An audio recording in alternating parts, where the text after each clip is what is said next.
All right, let's go ahead and get my...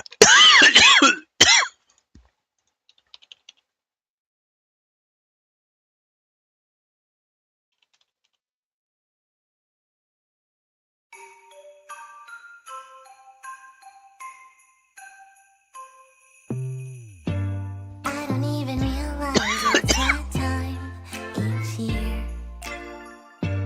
Looking out the window, thinking I'm still here. I sort of like the kindness, a jingle in my ear. Catch a little Christmas bug from me. Let's put on comfy Christmas. And hello, everybody. It is your ever-present, Mr. Christmas. I am here with Mrs. Grynch, the inimitable Mrs. Grynch, who is wearing a proper t-shirt for the season. She's got a black cat on an orange shirt. I have Star at my feet. And I'm trying to get my thing up to notify me when people talk, because the worst thing is, I gotta find a different song. This is actually getting on my nerves. Alright, let's go ahead and get my radio dramas up. And get this show on the road. But I've forgotten all that.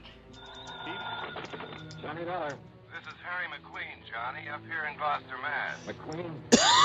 Mutual. Oh, sure, Harry. How are you? What's on your mind? Johnny, I have a real funny one for you. Okay, so I'm laughing. Oh, I mean funny peculiar, you know. Do I? Why don't you tell me about it? Let's see.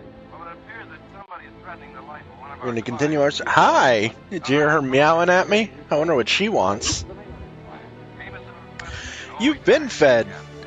Is her water filthy? Keep an. How much insurance is he? I don't know. I ain't going to check. Straight life. And who's the beneficiary? It's just a cat. Young niece of Thelma Jane Weatherby. Oh, She lives with him, sort of takes care of him. but she just can't wait for him to die. Announcement. Wrong, John. She's the one who called me about it a few minutes ago. Asked that you be sent up there. Well, now, Harry, you know as well as I do that if she's smart, And she and is. if she has got any intentions, the best way to keep suspicion from herself. Wrong again, Johnny. I'm sure of it. Yeah. Just wait till you see and talk to her. Well, Alright, I gotta continue where I'm at. Young, did you say? you know, And pretty? very. The most Hi. gorgeous girl I think I've May I ever help you? Okay, then, Harry, give me the address and telephone her that I'm on my way. You can see my little guest star's head. Maybe she's just loving on me. CBS Radio brings you Bob Bailey in the exciting Hi. adventures of the man with the action-packed expense account. Hi, you gonna let me play, or is this my show today? I'm just gonna...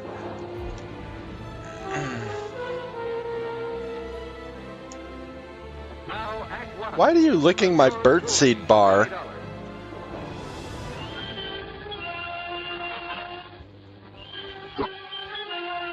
Okay, you weirdo, you want some keto bar? Here. There, have some keto bar. Expense account submitted by Special Investigator Johnny Dollar to the Four State Mutual Insurance Company, Gloucester, Massachusetts office. Following is an account of expenses incurred. This cat is a by crackhead. investigation of the boat out of the blue matter.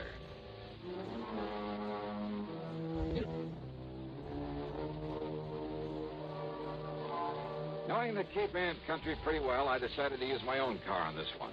So, expense account item 1, $14.70, mileage at the rate of 10 cents a mile, and a bargain for the company at half the price.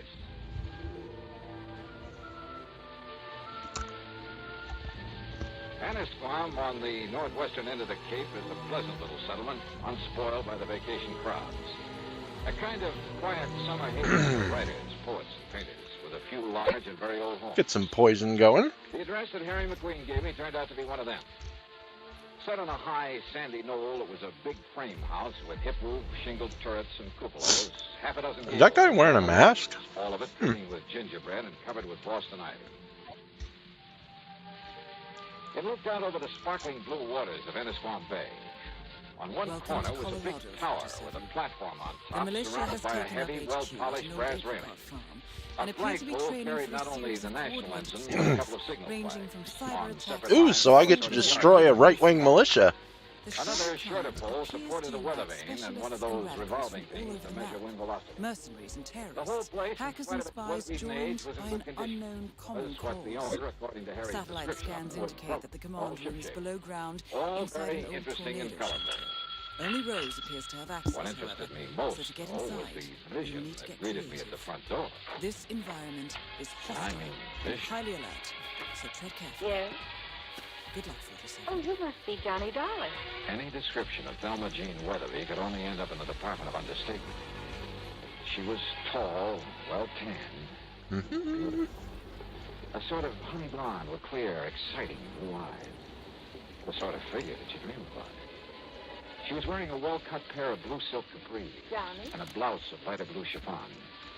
The freshening breeze caught a wisp of her hair and gently flicked it across that beautiful face in a sort of caress.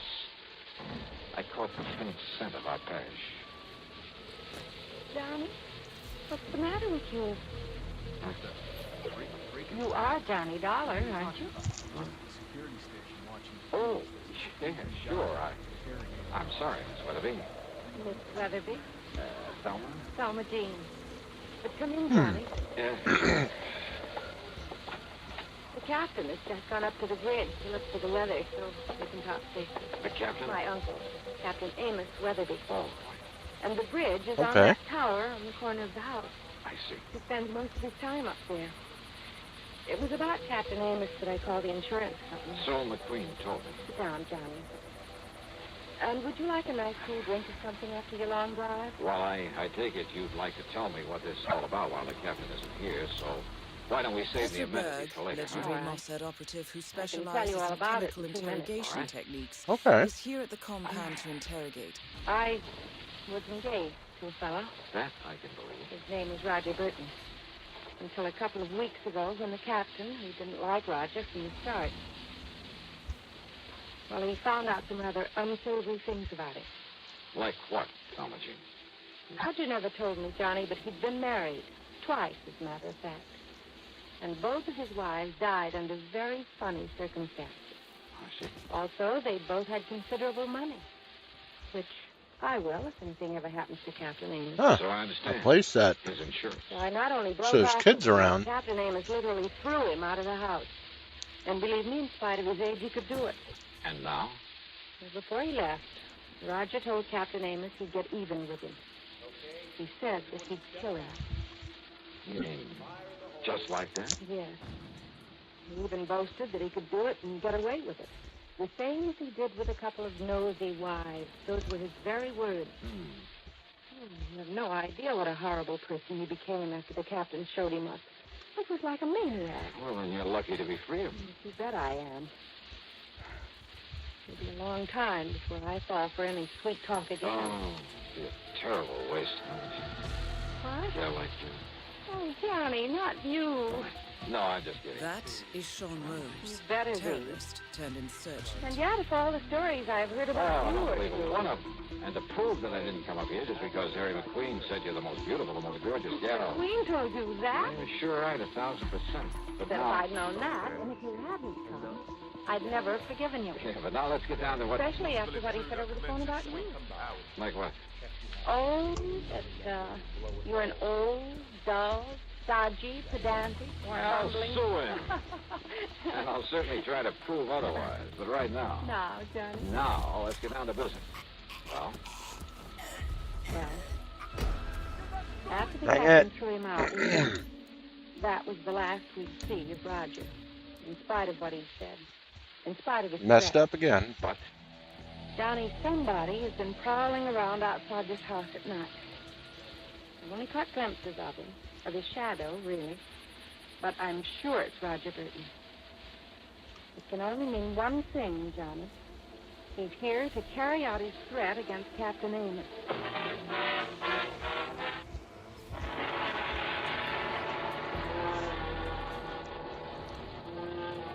So far, these guys are doing good because Fascinating. According to the blueprint, Sean Rose is building an explosive battery unit for a Link 4 smartwatch. You're sure The it's charge Roger appears to Burton be you've seen email prowling traffic. around the place? The Yes, unassuming Johnny, target and checks only his at night. messages. The And he's virus supposed triggers to Ah. have gone out west or Very something. clever. Not to Now, mention don't you see what that devious. means? The He's resident going to hackers carry out have his threat to installed the kill Captain software Amos. trigger on one of their We've phones, got to and stop here's him the somehow. punchline. If you're Rose right about all himself this. wears Tell me you only knew what a food. terrible person he is. And yet you were engaged to be married to him. That was before the captain showed him up for what he really is, a wife killer. Well, you admit yourself it's never been pinned. Hi, Star. I'm playing a game and you're That's sitting on why my he mouse. boasted that he could kill my uncle and get away with it. And now that I've seen him, I don't know what you want, pretty kitty girl. Johnny, He hasn't made his presence around here known to anyone else, Thelma Jean. I'm sure he doesn't know that I've seen him. But now Well, listen, just what has he done? all I know is that I've seen him, or his shadow, poking around outside in the yard between here and the cells. And The last night, cell? What's that? Hi, Star. Is really hard to concentrate with you jumping on me. there. That concrete building, whatever it is, at the edge of the property? It used to be a kind of jail back in the days of the sailing ships. Now the power company uses it for transformers or whatever you call them. Yeah, I see the power cables leading down to the pole. I've looked for his footprints out there in the mornings, but there's always a wind at night, so... Maybe I'd better take a look in that cell, as you call it. Oh, it's all locked up, Johnny. And the tiny windows with the bars over them are so dirty you can't see a thing inside. Have you any reason to think he's somehow... Hey, Star. Let me just go ahead and move this keyboard back so you got more room to... I'm sorry. Captain Amos will love I didn't it. mean to offend you. Now, Well, Johnny. hadn't you better get him down off that tower before it hits? Oh, who's a good Sure, kidney? You couldn't drag him down with a turning mule team. Oh. Take him back to the old days when he used to ride out a storm on the open bridge of the sailing ship. Thelma Jean, does he know about Roger showing up again? No, Johnny, I haven't told him. But listen, I've been trying to tell you Tell me what? that I not only heard him crawling around last night, but this morning Dang I it. found some ladder marks in the ground Where? out beside the tower. As though he'd used a ladder to get up to it from the outside. I don't know what else they could be. This pillar, and for the moment we'll assume that it is Roger Oh, Burton. I'm sure of it. He's made no attempt to enter the house. He's smart for that. And don't forget, Johnny, he doesn't know that I've seen him around again. Well, before this storm really breaks, Thelma Jean, I'm going to take a look at that transformer building out there and see if... And you better hurry, Johnny, before... Thelma Jean! Thelma Jean! Yeah, Captain? Where are you? In here? Where in tarnation did you put Miss Norwester? It's up in the cabin just below the bridge where it always is. I told you storm was making up. It's going to be a big one. I got to get me back on the bridge before... Well, now who's this, Thelma Jean? Captain, this is Johnny Dollar. I gotta find one guard alone and wipe him Another out. crooked landlubber come here to trouble you? Oh, no, Captain. Johnny's just an old friend who dropped in. Yeah? With the storm coming up, Big one, I tell you. Been in all the papers. But me, I told you it was on the way 5-6 days ago. The way the barometer on the bridge has been behaving. Yes, I know. So I've asked Johnny to stay for the night. Oh? Well, whatever me little girl wants, Thelma Jean, you know that. But, Johnny? Yes, sir? You do anything to hurt me little girl, and by Jupiter, I'll kill all you. Don't worry, Captain. All right. All Wester's in the cabin up there? Aye, sir. All right, I've got to weigh in. Here when the storm's over. I'll bring your dinner up to you. Oh, when I'm riding on the storm? Don't be silly, woman. Aye, sir. Johnny, you're going up to look at that cell. First, I want you to show me where you found the ladder marks, okay? Aye,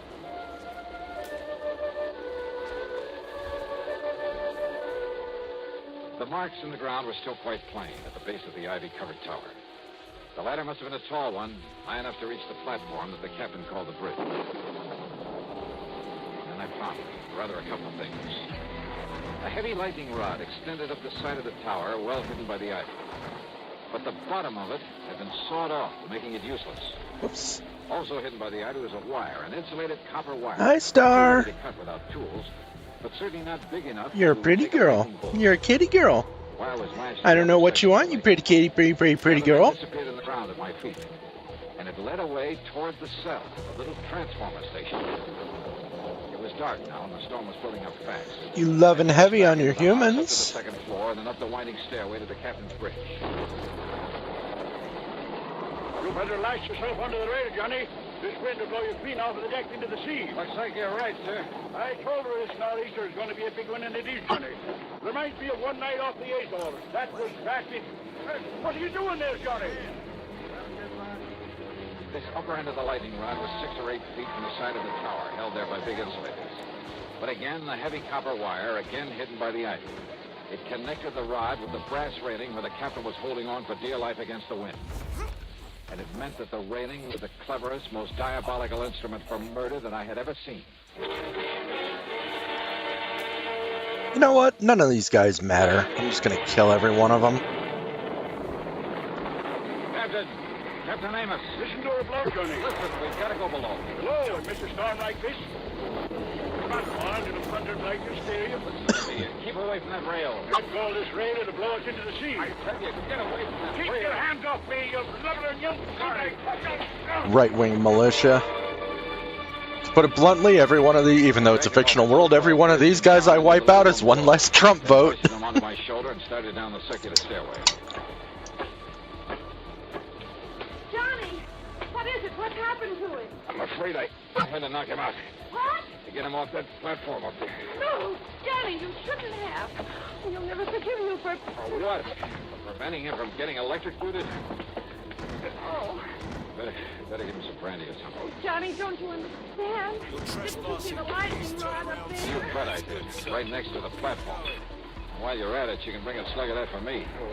Don't you understand? Lightning wouldn't hit a rod like that, not once in 100 years. In 100 years, Johnny, here. Thanks.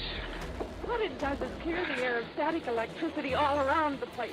So the lightning won't strike nearby. Yeah, that's what you And don't you see what you've done to him? I'll never forgive you for this. Here, darling. Stupid stuff I'm trying. Well, I'm sorry, but now listen. You're going to be a lot more sorry. Donna Jean, There's nothing you can say, listen to Johnny. me. You keep him here. Keep him away from the bridge until I get back here. Come back here, Johnny. You... Just keep him there. Outside, with the aid of occasional flashes of lightning, I found my way to the concrete transformer house.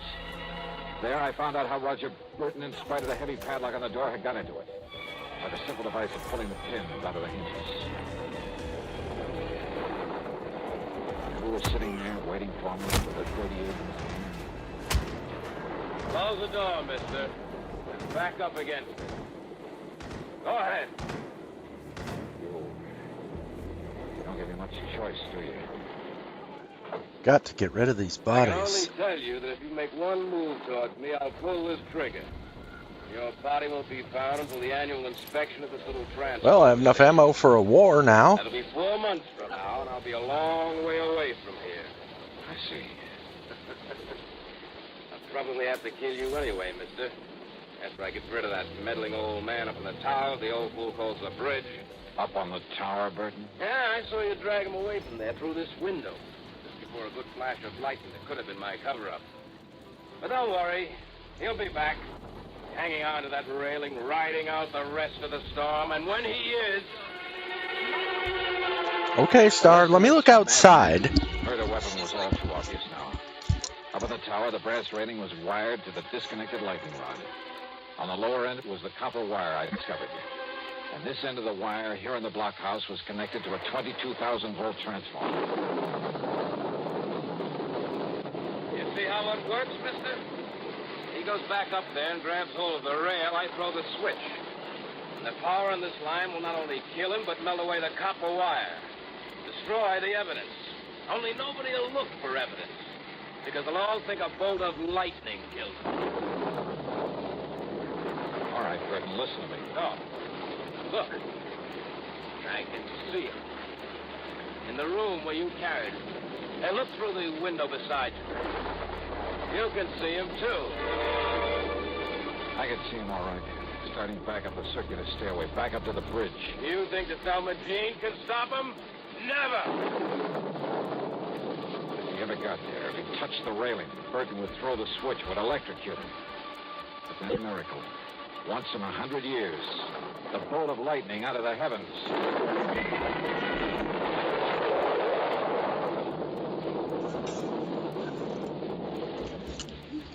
Dry cereal and foam. What is wrong with the dry cat food lately? Yeah. The bolt of lightning had struck the rod high up in the tower, had streaked down the wire into the blockhouse. It fairly exploded inside of it. The force had blown me out through the door, and it was a couple of hours later inside the house before I was able to move. Burton, holding the switch, had been killed instantly. I'm glad I hadn't tried to get any closer to him. It was a pulled out of the blue. It was justice in its own strange fashion. Expense account total, including a checkup by one of the local medicals, some new clothes, mine were in shreds, incidentals, and a trip back to Hartford, $171.50. Huh. Yours truly, Johnny Dollar.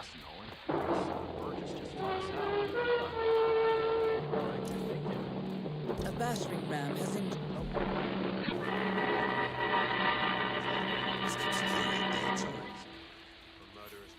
Star, to tell you about next week's story. Next week, a vicious racket that a lot of respectable people fall for, that you ought to know about. Join us, won't you? Yours truly, Johnny Dollar.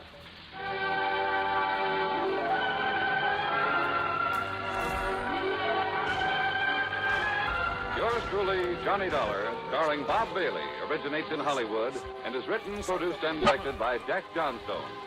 Heard in our cast were Virginia Gregg, Carlton G. Young, Ralph Moody, and James McCallion.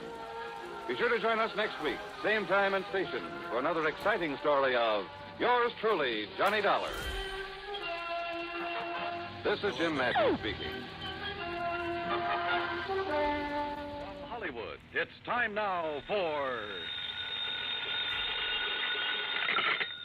Johnny Dollar. Lud Barlow, Johnny, I'm on a spot. What's the matter? The Templeton house in Boston was knocked over sometime during the night. We have a $100,000 loss on our hands. Can you go over there right away? Well, I'll see what the plane situation is, Lud, and Never mind the plane situation. Just pack up and get out to the airport. I'll meet you at Hangar 12. What? I'm chartering a plane for you.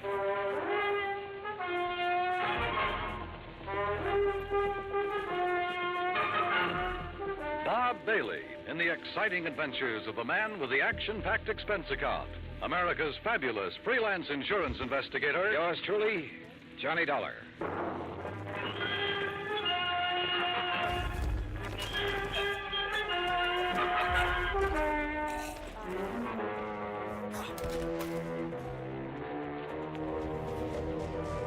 Expense account submitted by Special Investigator Johnny Dollar to the Mideastern Indemnity Corporation Home Office, Hartford, Connecticut.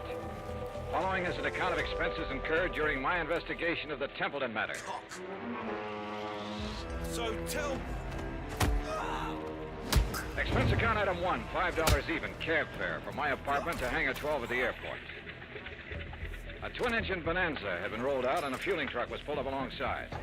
A man in a sheepskin seemed to be supervising things. The man who seemed to be supervising him was Lud Barlow. When he saw me, he waved his briefcase. Hey, Johnny. Hi. Hi, you all set? Well, I'm here. That's what you mean, Lud. That all your luggage? Yeah, this is it. This is Tommy Clark, Johnny, your pilot. How are you? Hi, Tom. I'll stow this gear for you. Oh, thanks. The faster we move on this, the better off we are. You know that. I know. This is the blanket policy. This is the itemized list. This is the itemized list broken down. You'll have to check the itemized against the sales. Your authorization procedure.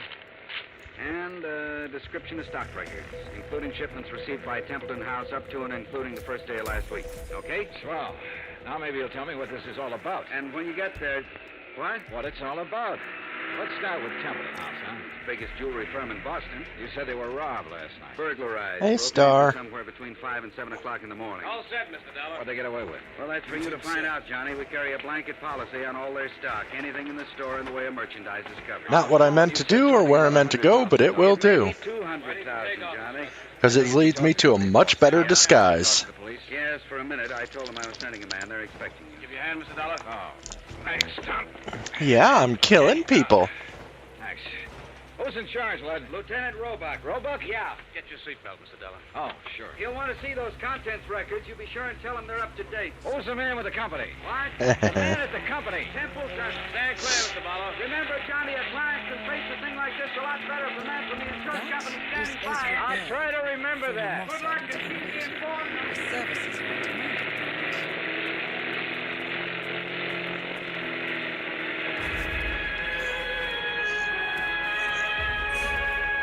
That was stupid. By the time we arrived at the Boston airport, I'd read over the policy and had a fair idea of the coverage involved. Expense account item 2, $10, more cab fare. I dropped my bags off at the Independence Hotel and had the driver take me over to Templeton House. 2 police cars were parked in front of the building, and 2 uniformed police officers were parked in the doorway. I'm sorry, mister. The store's not open today. Well, I'm from the insurance company. Oh, Lieutenant Roebuck's in the back. Go ahead. At the back of the store, a white-coated intern and an ambulance attendant were working over a blanket-wrapped figure laid out on the stretcher. One of them was operating a plasma tube. The other was checking the pulse. A group of men, some in uniform, were watching closely. The tall, thin one seemed to be in charge of things. Roebuck? Yeah. Johnny Dollar, Mid-Eastern Indemnity. That'll take you long. It's Sergeant Younger, Sergeant Toohey. This is Mr. Dollar from the insurance company. Hi, man. What's this? Oh, this man was a special patrolman working the area. He must have walked right into the middle of it and got himself shot. They've been giving him transfusions ever since they found him. Said anything yet? I asked him unconscious. Doc, how about it? We can't do any more here, Lieutenant. We'll have to risk a trip to the hospital and try to operate. Okay, boys, load up. Doc, this is Mr. Dollar, insurance company. How are you, Doctor? Okay. Doc, we're going to want to talk to him the minute he comes around. I'm not going to promise you anything, Lieutenant. Well, see ya. All right. Mr. Dollar, you didn't waste much time.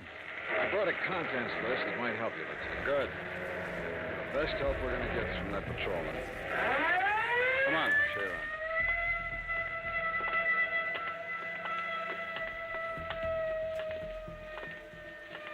This is where they got in. Jimmy, huh? Yeah, most likely. There's marks there on the door jamb. As near as we can tell right now, they only took important stuff. Easy to move. Easy to break down and unload, Jimmy. Yeah. Oh, if you're going to come down here alone, I don't mind getting you. Wires. Showcases aren't touched. No, they went straight for the safe, Dollar. Well, we really got something on our hands, huh? You don't just break into a store and open one of these things very easy. Someone did.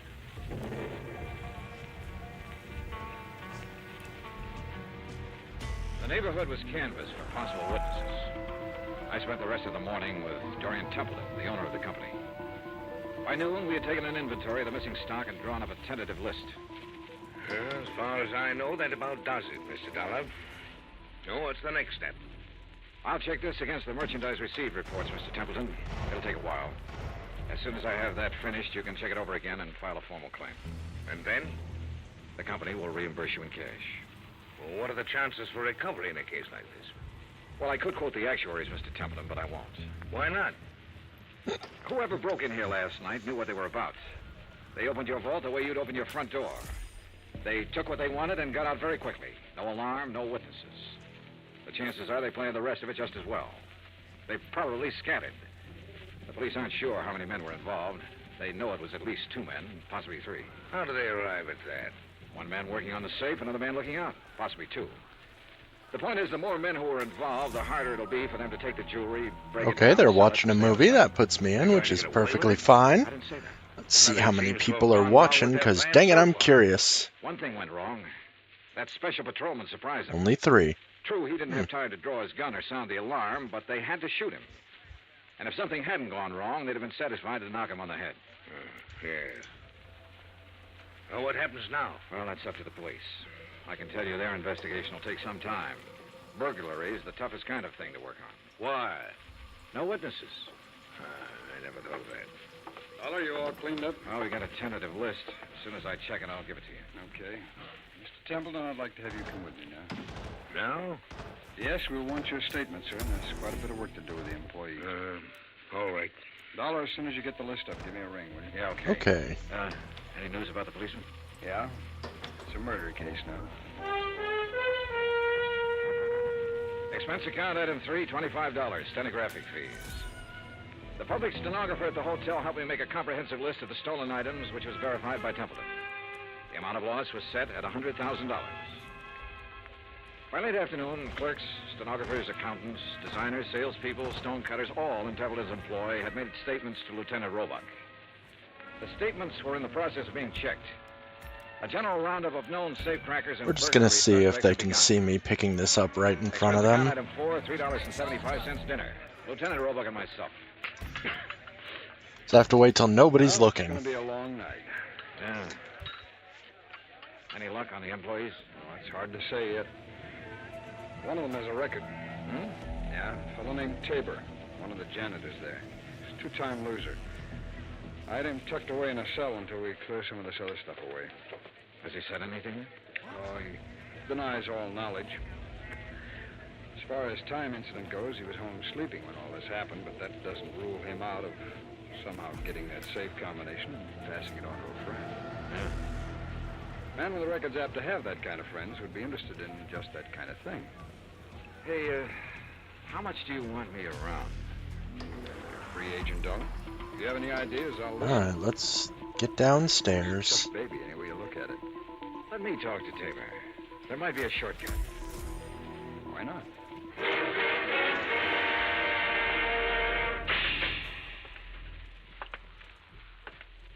Well, John Tabor? that's right. Who are you? Johnny Dollar. I can Mm, talk to you a minute. Okay, talk. You might be in a lot of trouble, Tabor. That'd be too bad. They tell me you're a two-time loser. If you don't believe what they tell you, you just go look it up for yourself. It's right down there in the books. How did you get that job at Templeton's? I asked for it. They know about your record? No. You keep it from them? I didn't broadcast it, would you? No. Okay, what other dumb questions have you got? Do you have any ideas about this? I've got a lot of ideas. all right, so far I'm allowed to walk anywhere I want in this outfit because people are dumb. Cigarettes, anything? I'm all set. Okay. I should have just waited down there and killed everyone who goes that way. We'd like to avoid that loss. There's a standard offer I'm authorized to make in some instances. I'm going to make it to you. If you have any knowledge of this crime and can furnish any information that will lead to the arrest of the persons involved and recovery of the merchandise, my company will guarantee you the best possible legal assistance in the event that information should incriminate you. That's pretty generous. Well, I have to say it to you. You can use your own judgment. Hey, guys. It's a pretty good offer when you think about it, Tabor. You have a record. The police can't pass you up without a lot of scrutiny. You know that. That record makes me a real hot one. I swiped a couple of cars, and now they think I might have opened that vault. No, they don't think that. But they have to find out if you might have contact with somebody who did open it. I don't know anything about it. In that case, you'll be released. Oh, sure. Sure, I'll be released when every cop in town had a go at me twice. I'll be released when the guys who did the job walk into the station and say we didn't mean it, we want to give it back. They've always got to have somebody to throw to the newspapers. Maybe. You know it and I know it. Nothing better than to throw some old ex-con in a can and hold him for questioning.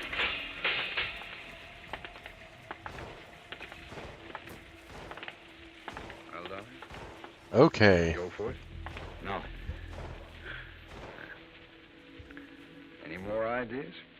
Turn him loose, Lieutenant. See whom he talks to and whom he meets. John Tabor was released without bail and a 24-hour watch was put on his residence. By 10 o'clock the next morning, the police had located 3 witnesses to the shots that had killed the special patrolman. However, none of them had seen the burglars or the car that was used. The district attorney's office issued an order impounding the financial records of Templeton House. A complete audit revealed that its affairs were in excellent shape. It also revealed that Templeton himself was the only man in the jewelry firm who had the combination to the vaults. His statements emphatically denied giving the combination to anyone. As far as the police were able to determine, he was telling the truth. The search for all known safecrackers extended into New York and Philadelphia and Chicago. On the morning of the 3rd day, a claims adjuster arrived from Hartford with a check for $100,000, full payment on the claim. 2 hours later, we had the first break on the case. Hey! Dollar, hey! What? Oh, hello, Lieutenant. Come on, get in. What's up? Well, the Harbor Division found a body down by the docks early this morning, all weighted down with 38 slugs. They were fired from the same gun that killed that special patrolman. They match, huh? Like the dimples on your knee.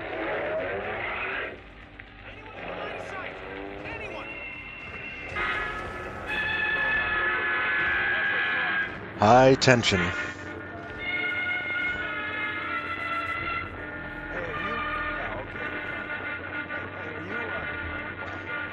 Wow. Act Two of yours truly, Johnny Dollar, in just a moment. It is a rare event when a young man decides to leave civilization behind and hide himself away in the steaming jungle, just so he can help his fellow humans in a remote corner of the world. The late Dr. Tom Dooley did just that when he left the United States to help the sick and starving jungle people in the little kingdom of Laos in Southeast Asia. Dr. Dooley's story is well known to nearly everyone. And all over the world, people talk of his little jungle hospital on stilts. That's where he treated the dread diseases of the jungle. And I'll just have to wait it out. Medical technicians so that they might help their own people. Dr. Dooley wrote and lectured to many people so that the work of his medical assistance program... Hey, they're going to take a body bag and get him out of here. Not Nice. easy for someone so young and so talented to give up the bright lights of the city and plant himself down in an unknown jungle just for the purpose of helping unfortunate people he didn't even know. But through Medico, Dr. Tom Dooley wanted to help people. They wanted to help people to help themselves. Today, the work of Medico is going forward in a number of countries besides Laos. Young men are being sent to the United States to be schooled in medicine with the idea of returning to their own countries to help their own people. Hundreds of thousands of dollars worth of medical supplies have been donated by American businessmen and pharmaceutical companies. Today, Dr. Tom Dooley's work is being continued for him. It is helping to create better understanding. It is an injection of the spirit of freedom, the right of all men everywhere. Now, Act Two of yours truly, Johnny Dollar, and Okay. the Templeton Matter.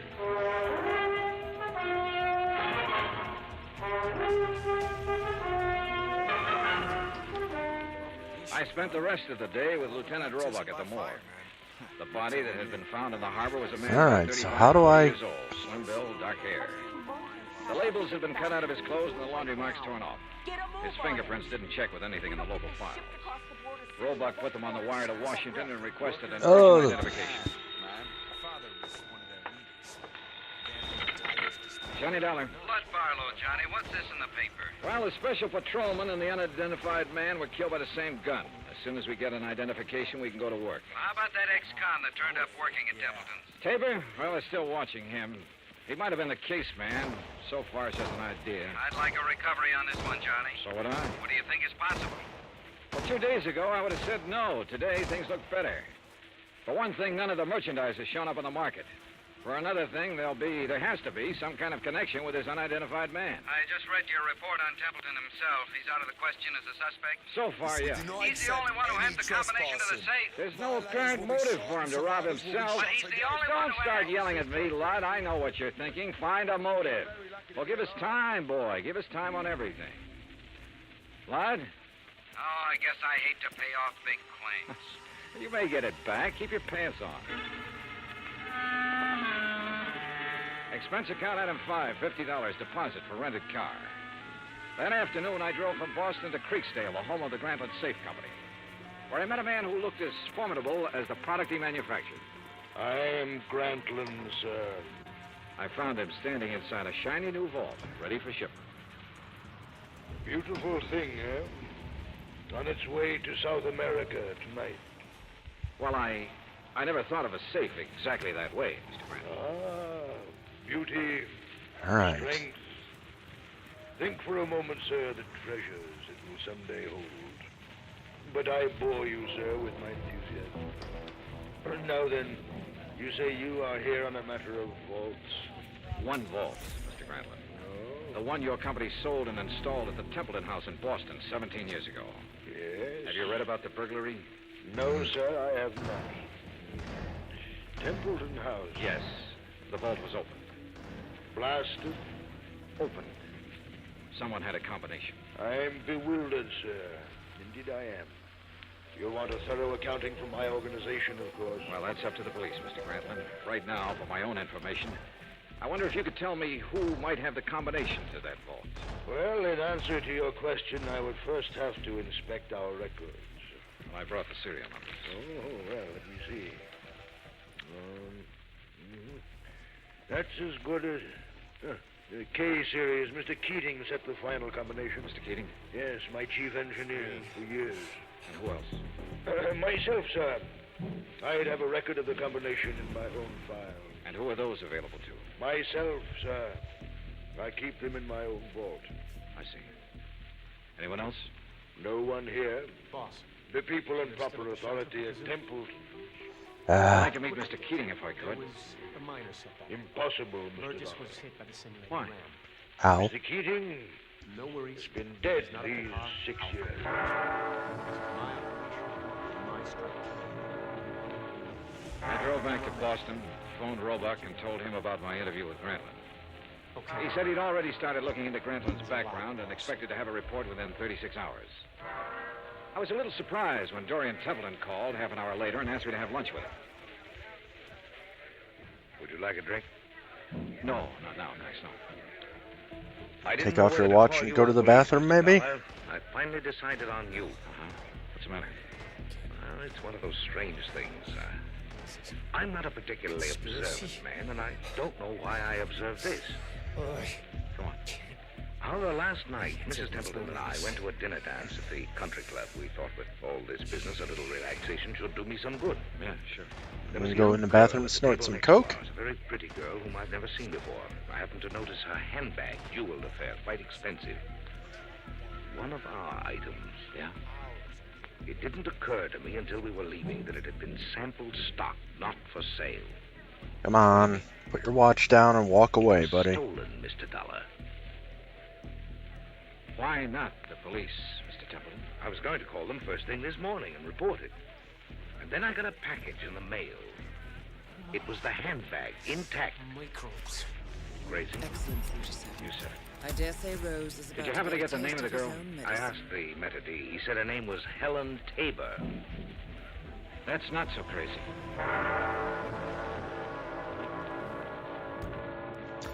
Expense account item 6, 10 cents, one phone call. To Lieutenant Roebuck to see if John Tabor was still being watched. Roebuck said that 2 men were on duty watching his house. Alright, gonna blow your hand off? I saw them when I drove up an hour later. They were parked across the street.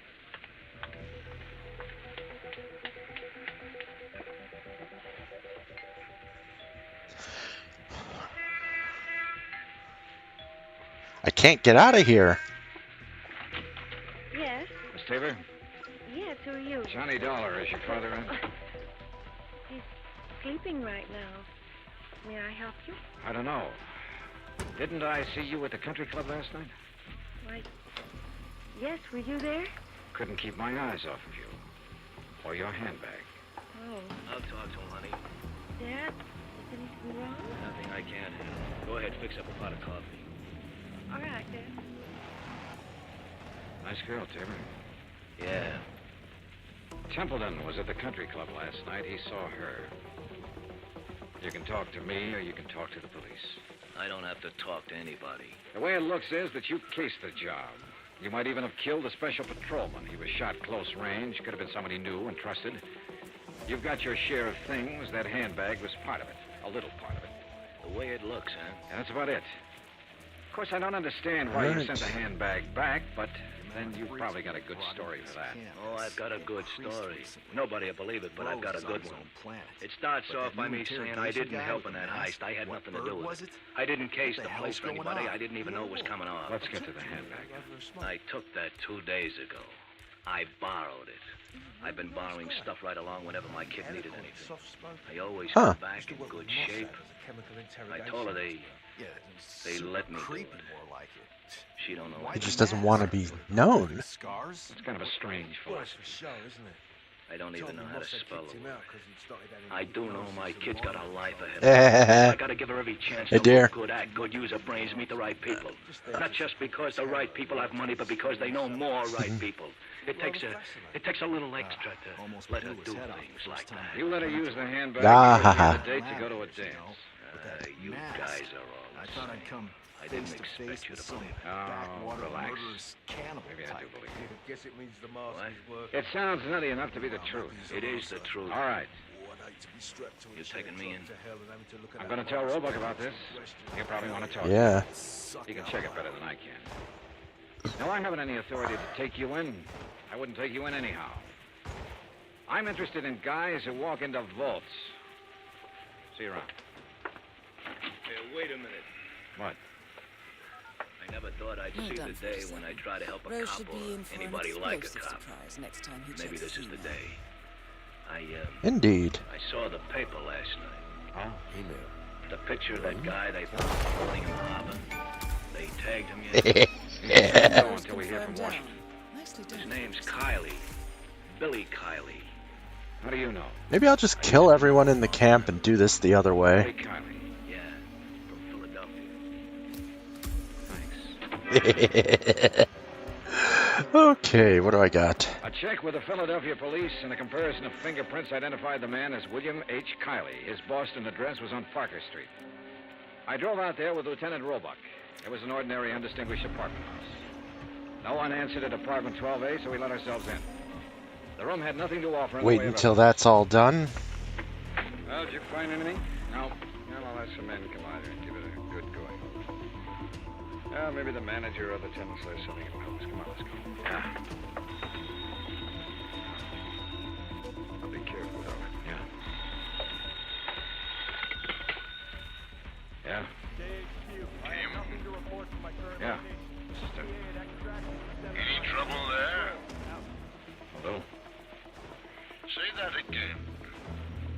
Hello? I don't know who you are, but I Okay, know I'll just have to you're wait not for this to stop. It sounds like we're getting something. Here, let me have the phone. I'll see if I can trace him. Don't bother. I know where we can find him. What? I'd recognize his voice anywhere.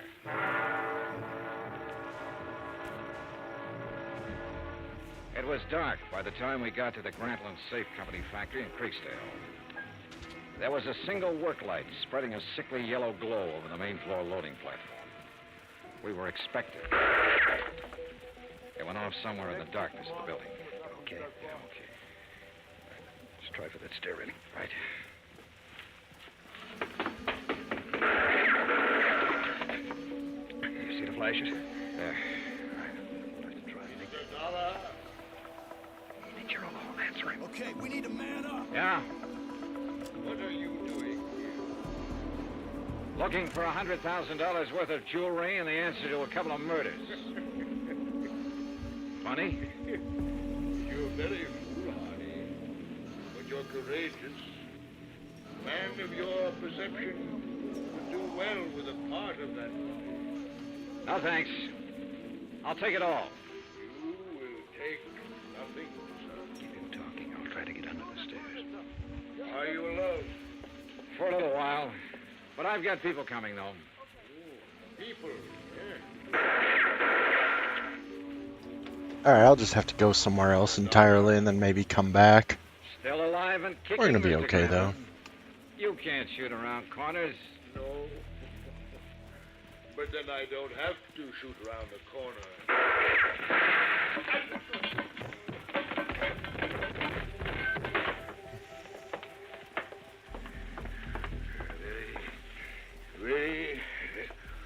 Very, very good shooting, sir. Redmond, I Uh-oh. No, no, What are you up to? no statement.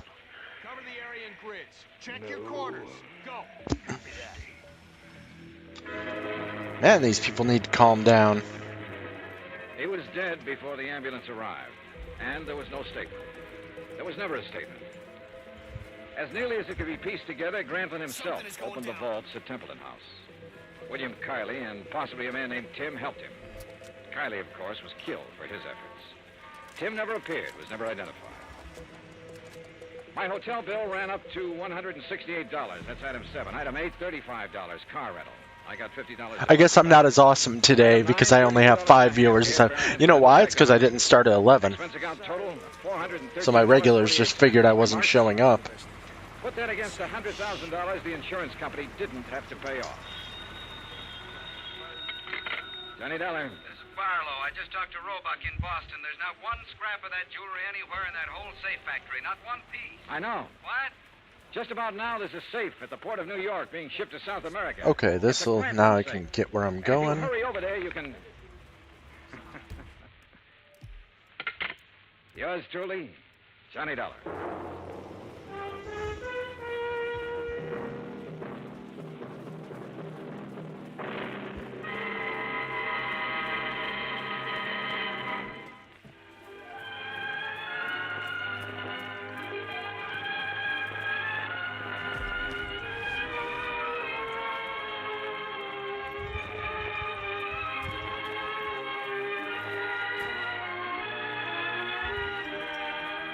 Johnny Dollar has come to you through the worldwide facilities of the United States Armed Forces Radio and Television Service.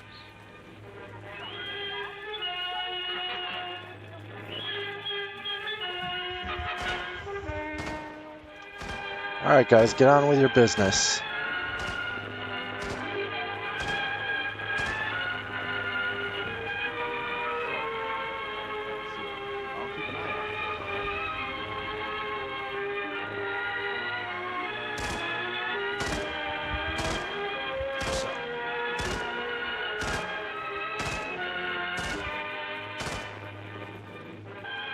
All right, Maya Parvati.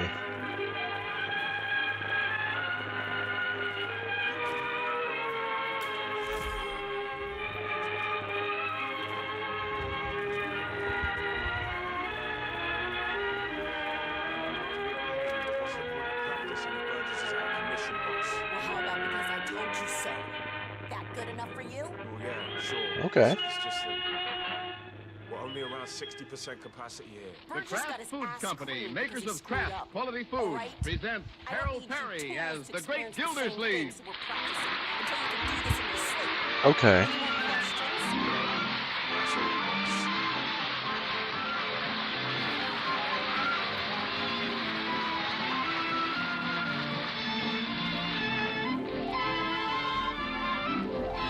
Ah, too bad I have no more poison, huh?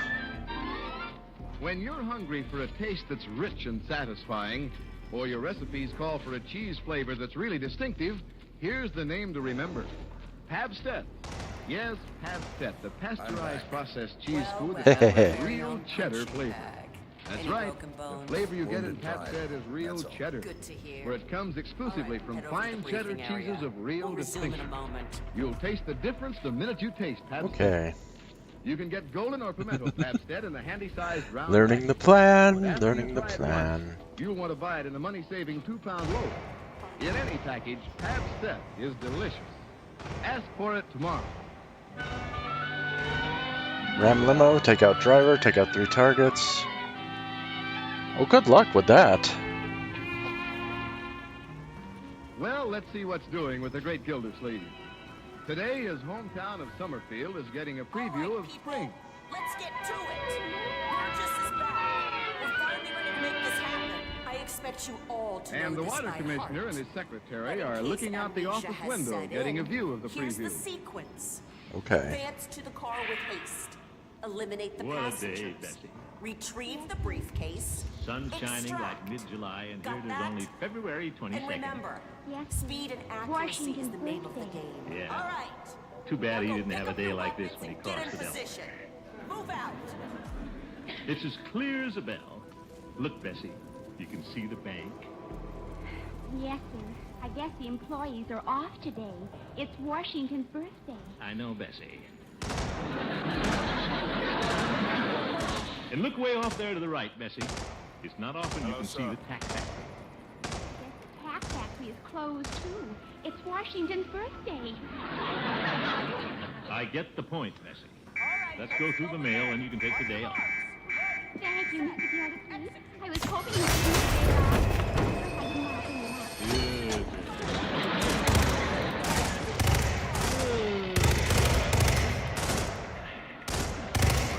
Well, let's see what we have in the mail.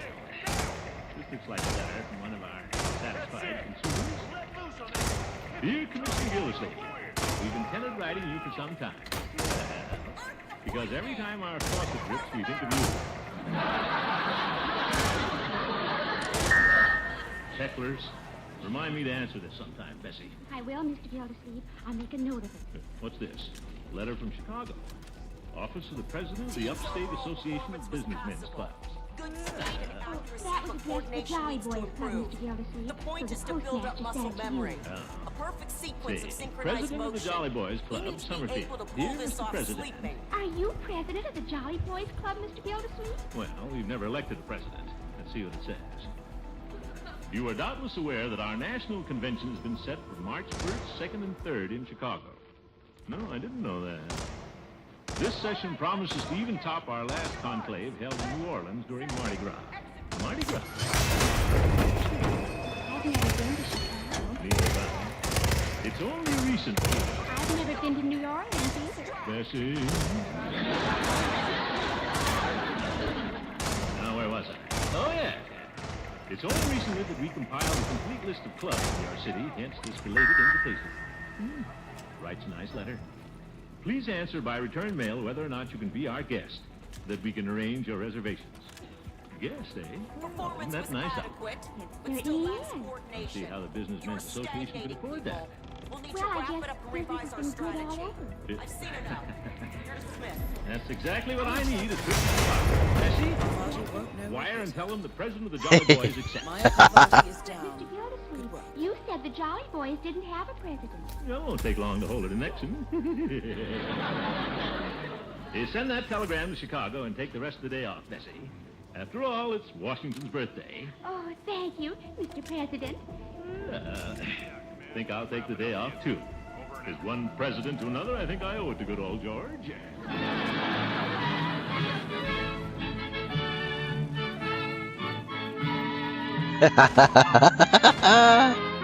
Oh, that was a lot of fun.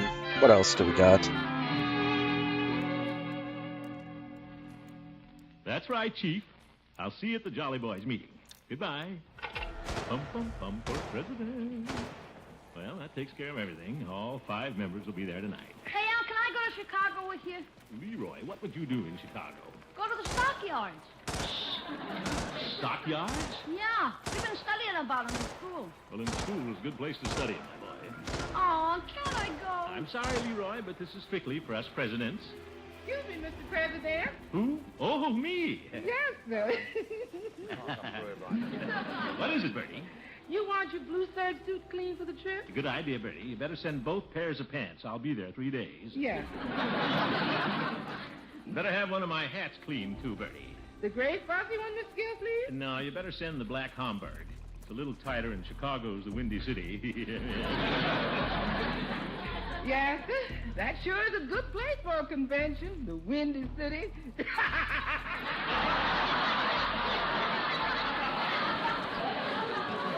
Oh, brother. Hello, Uncle Morris. Hello, Marjorie. How are things going? Oh, fine. I'm practically ready to jump on the train.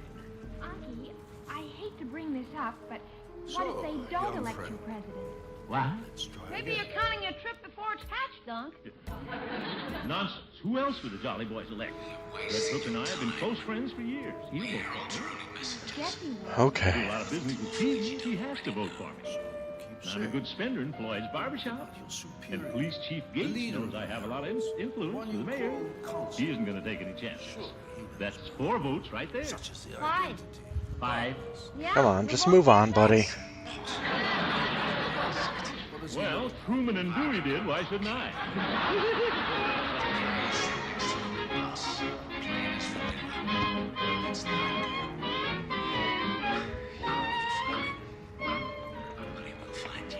All right, just gotta wait for you to move. Certainly glad I ran into you on the way down, Judge. Thank you, Gilda. What's the idea of the special meeting tonight? Well, it's always good to get together with you, Horace. Oh? After all, we've been friends for a long time. Close friends. I mean, I could just kill him. Let's remember that. What? Well, here we are, Horace.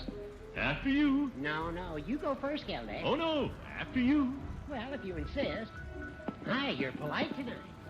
Well, politeness never lost any friends. Or an election. Guess Floyd's limbering up his finger. Guess so, Judge. Hello, Floyd. Hi, Floyd, I never heard you play better than you're playing tonight. Yes? Beautiful.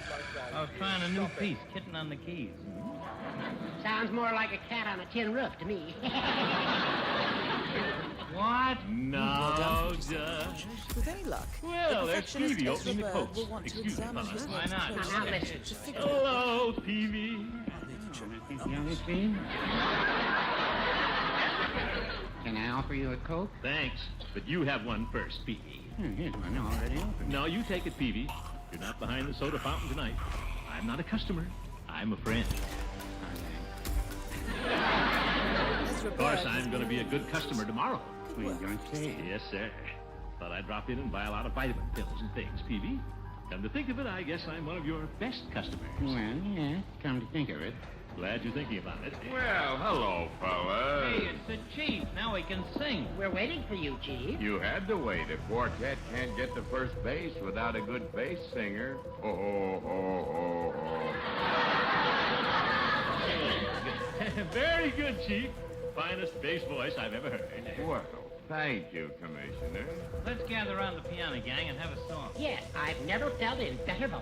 Well, that's not exactly why I called the meeting. Darling, I am growing old. He's not kidding. There is a tavern in the town, All right, so I got to figure out how to get this last guy. On Washington's birthday. Hey, here's one we always murder. is Penelope Sweet Graves, 16. Great idea. acclaimed There's a solo part anti-terror for me. analyst. Okay, here it comes. Strange to see her as part of Here's this your note, Commish. Thanks. I love you as I know. Well, just popping her in the head isn't going to be the answer. Maybe I'll find out if she drinks anything and...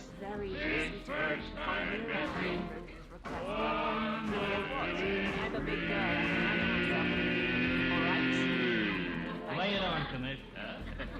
Come to me for my dream.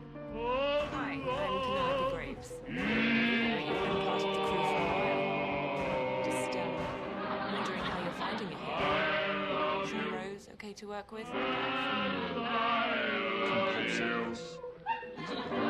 Okay. Okay. Anything else you can share? Anything I need to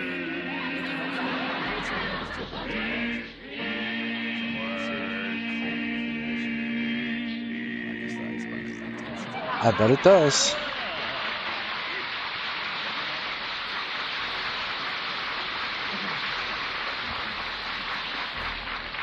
Well, very good, Chief. Well, not bad for a policeman. By the way, Chief, I've been telling the mayor what a good job you're doing. Singing? Yeah. No, at the department, Peavy. There are big things in store for you down there, Chief, if I have my way. Oh? Hey, Commish, why are you stroking everybody's fur? Did you call this meeting to borrow some money? No, Floyd, but since we're all together, there is a little business we could take up. Business? Yeah? Like what? Well, has it ever occurred to you fellas that we don't have a president? Why do we need a president? Well, every organization worth its salt has a president, fellas.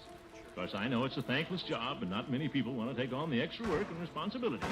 But I think we jolly boys should have a president. I think you're right, Gildy. I've always thought the club meetings were lacking in parliamentary procedure. Okay. Yeah. So that's her water bottle. We lack organization, people. How do the rest of you feel about it? It's okay by me. I ain't got nothing against presidents. Why don't we have an election next Saturday night at our regular meeting? Why wait that long, Horace? We're not prepared, Gildy. Who's not prepared? I just happen to have some ballots right here in my pocket. Keep fighting for the free world. So, it's Graves. Made them I out this wanted to afternoon, talk to you fellas. Here's one for each of us. The Rose evaluation? Hey, you're on the ball, Mr. Yes. Gildersleeve. Yes. Here's a pencil apiece, fellas. Just write in the name of the man of Look, your I choice. already- Great idea, Commish. Could you And leave me just alone? because it is my idea, you fellas don't necessarily have to vote for me. Gildy, my compliment. You've done some very constructive thinking for us. Well, I'm always thinking of ways to make the club better. Where do we put the ballots, Mr. Gildersleeve? Well, we might as well drop them here in my hat. I've got the election in there anyway. Hey, Commish, and may the best man win. Thank you, Floyd. Judge, why don't you count the ballots? Very well. Here's one for Chief Gate. The chief? One for Floyd Munson. Well, what do you know? Okay. Well, here's one for me. So next time I do this one, I go in the greenhouse and see what I can Here's one for Throckmorton P. Gildersleeve. You bet. One more vote coming up. I wonder who. Well, here's the last ballot. A vote for Peavy. Hey, Star Beautiful. How you doing, pretty kitty? Are you bored? You didn't vote for yourself, too. No, I wouldn't say that. Oh, my goodness. What an election.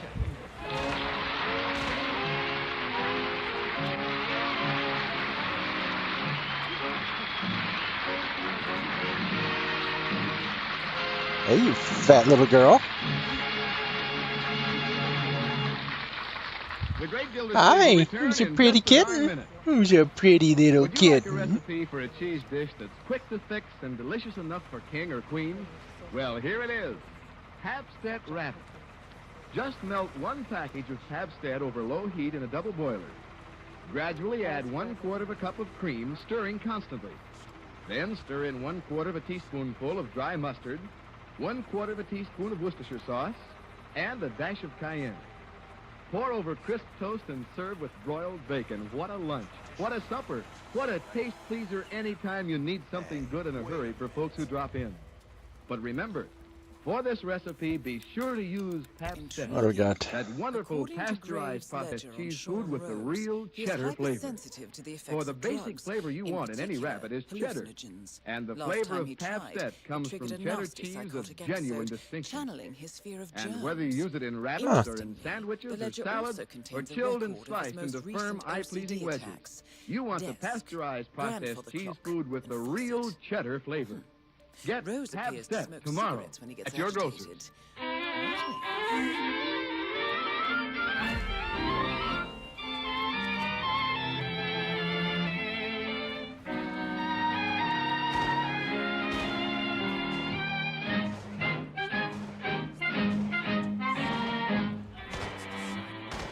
So maybe it'll Well, just the Upstate Association of Business poison Clubs at her are labs. inviting the president of the Jolly Boys to attend the 3-day convention in Chicago. And last night, when the great Gildersleeve called a meeting of the 5 Jolly Boys to elect a president, he had no idea it would end in a 5-way deadlock. Imagine those conceited guys all voting All right. for themselves. So her routine. I can't tell a little family only got You one boys vote. leave me alone. Talk to people. Stand up, Marge. Oh, yes, of course. Good morning, Mr. President. You can sit down, children. Is it unanimous, Unc? Well in a way, my boy. Bronco and I had Bat dinner with cat. and Mr. Thompson wants you to look up some of his prominent friends when you're in Chicago. I must do that sometime when I'm in Chicago. Well, I just couldn't help telling him, Unky. I wanted to impress the Thompsons. Oh, yes. I've been using it to good advantage, too. Watch this, Leroy. Yeah. My history teacher's always bragging about where Columbus went, so I told her you were going to Chicago. Well, you children may as well know your old uncle may not get Chicago. What? This is the dumbest thing I could do, but I got as many votes as anybody. But we'll have to do it all over again on Saturday night. Gee, I hope you win, Unky. Thank you. Graves is down. Hey, good morning, Bertie. Here's a breakfast fit for a president. Thank you, Bertie. Unc's no president, Bertie. He ain't. Well, I didn't get a big enough majority, Bertie. We've got to vote again Saturday night. Yes, sir. Mr. Gildersleeve, maybe you didn't campaign. now just wait for stuff to end. I gotta find a blend-in spot. Gildersleeve, when you're campaigning for office, you got to get on the good side of the voters. Well, I tried that, Bertie. I passed out compliments to all of them. I even told Chief Gates he had a good singing voice. On Washington's birthday? If that didn't work, Mr. Gildersleeve, you ought to haul out the pork barrel.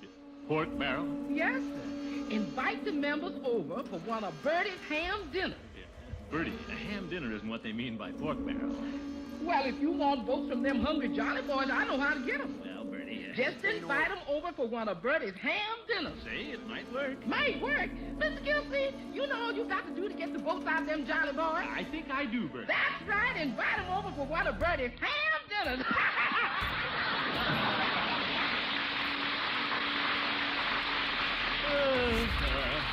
I wonder which one's the hungriest.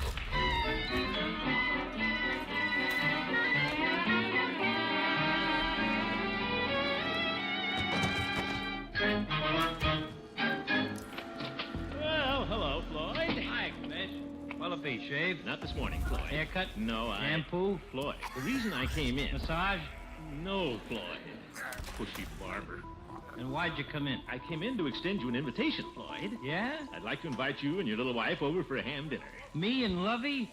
Gosh, we never... I mean, if I just kill as many of these people as possible, I'm gonna get through this just fine. Inviting you, Floyd. How about tonight? Oh, sorry, Commish. Can't make it tonight. Why not? Judge Hooker's invited us over to his house. Pretty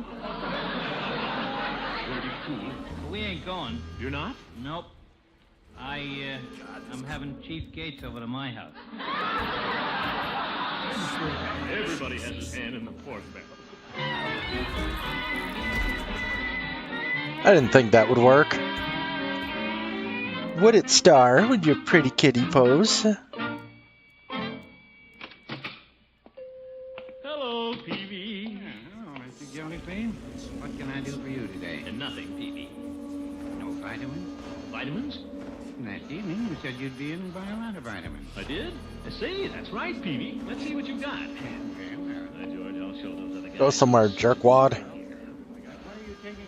I've got some very important mass murder to engage in. I mean for itchy throat. Brother, that was close. I have quite a few brands here, Mr. Gildersleeve. Well, all those vitamins, Peavy? Yeah, it says so on the label. Now here's vitamin A, B, B1, D, D. All right, Peavy, I haven't got time for the whole alphabet. I'll take that green bottle there. Very well. That one only has the one vitamin, B1. Now here's the B complex. I'll tell you what, Peavy, give me a bottle of each. Exactly. A bottle of each it is. Well, quite a large purchase, eh, Peavy? Yes, runs into several dollars, Mr. Gildersleeve. Good. Now, Peavy, about this election Saturday night, does it occur to you that if one member threw his vote to a good customer, I mean a friend, that person could be elected president? Well, Okay. Good. You bet. Now, what do you say, Peavy? Mr. Gildersleeve, how'd you like to come over to dinner tonight? I just keep killing people. I will eventually get them all.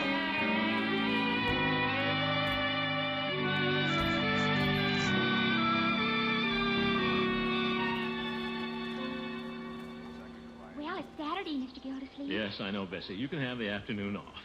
Oh, I wasn't thinking of that, Mr. Gildersleeve. I Go meant somewhere. election night. Don't remind me of it, Bessie. A free trip to Chicago with all expenses paid, but I've missed the boat, Bessie. Oh, I'm sorry. But, Mr. Gildersleeve, how could you get from here to Chicago in a boat? Yeah. Figure of speech, Bessie. I don't stand a chance of being elected tonight. All the jolly boys are out campaigning for themselves. Well, I wouldn't feel too badly. Maybe the water commissioners will have a convention in Chicago sometime. No, the water commissioners always meet at Niagara Falls. That's where Okay. people go for their honeymoon. Yes. I wonder why more couples don't go to Chicago. Let's drop the subject, Bessie. Chicago is just a pipe dream. Oh, I guess that's why more honeymooners don't go there. What did you say? Oh, never mind.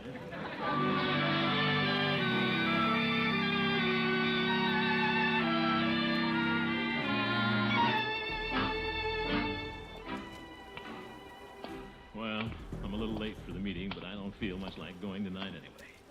Gildersleeve, you really stepped out of bounds when you wired Chicago you were president of the Jolly Boys.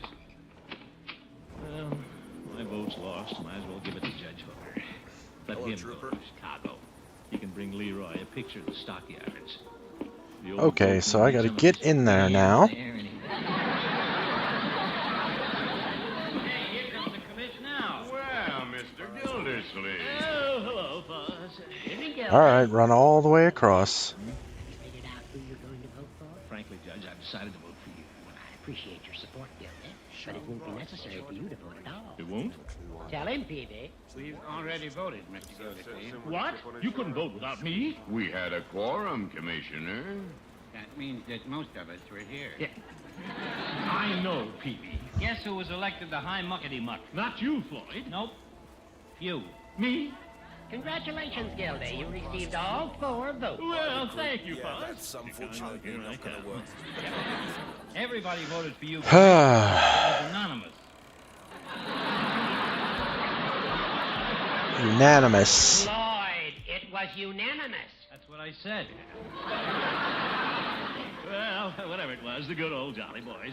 Real friends, that's what you are, every one of you. The way things turned out, there was only one man for the job, and that was you, Commissioner. Well, good old Chief. Believe me, fellows, this is a touching tribute. I'll do my best to serve with honor in this high post to which you've elected me. Thank you, Peavy. Of course, I realize the burden of responsibility which attends a position of this kind. There'll be work to do, and trips which I'll have to take in the line of duty.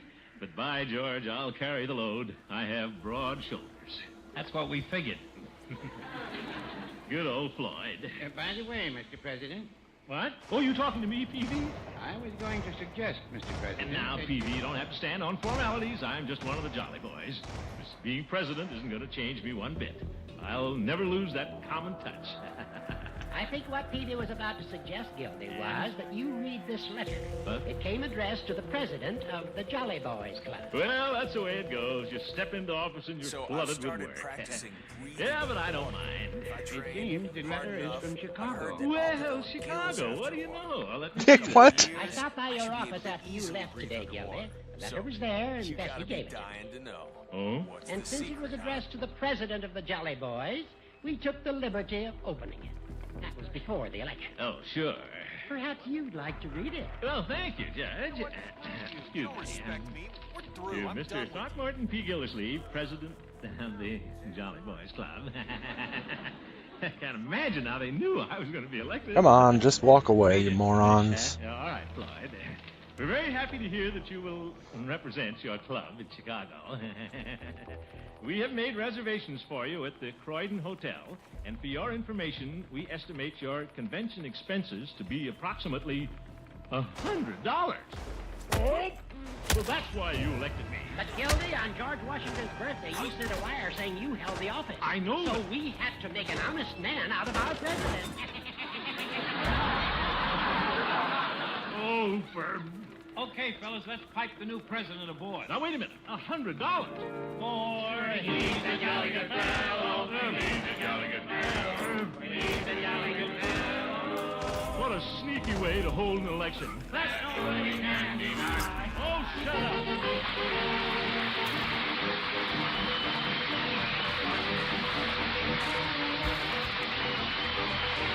up. I can't believe I'm just engaging in all this murder. Well, it's not really murder. These guys are real jerks, but... The Great Gildersleeve will be right back. Don't forget, when you want a processed cheese food with that real cheddar flavor, get Pabstet at your grocer's. Hey, what's For to that watch? rich, He's dead. Satisfying Pabstet flavor comes from fine cheddar cheese of real distinction. You can buy Pabstet, either golden or pimento, in the handy round-size package. Or save money by getting the economical 2-pound loaf. In any package and any way you serve it, Pabstet is delicious. It's the pasteurized processed cheese food with the real cheddar flavor.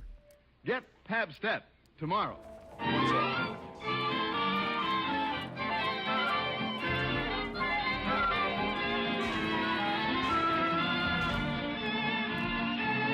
So where is this tornado shelter?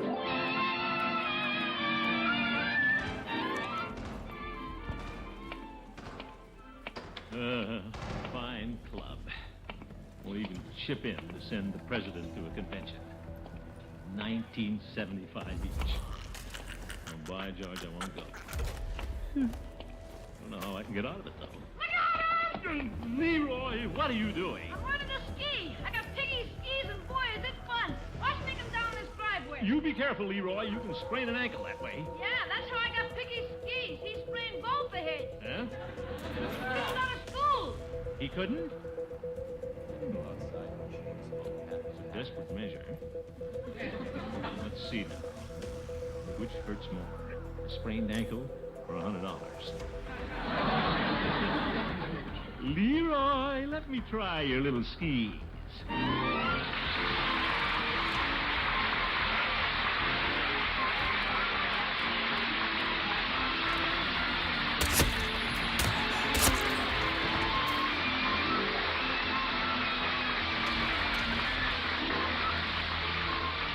Great Gildersleeve is played by Harold Perry. The show was written by Paul West, John Elliott, and Andy White, with music by Jack Meakin. Included in the cast are Walter Tetley, Mary Lee Robb, Lillian Randolph, Gloria Holliday, Arthur Q. Bryan, Ken Christie, Earl Ross, and Vic LeGrand. This is Jay Stewart saying goodnight for the Kraft Foods Company, makers of the famous line of Kraft quality food products.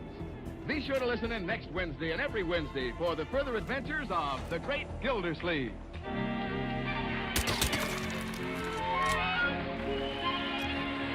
All right, anyone else want to be myrtleated?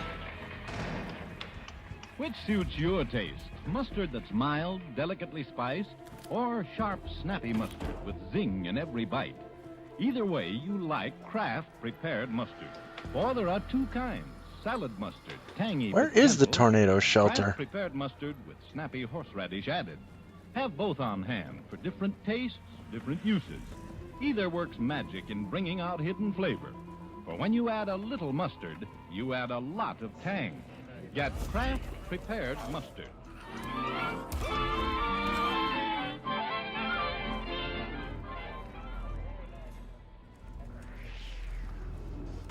Stay tuned now for the exciting Break the Bank on NBC.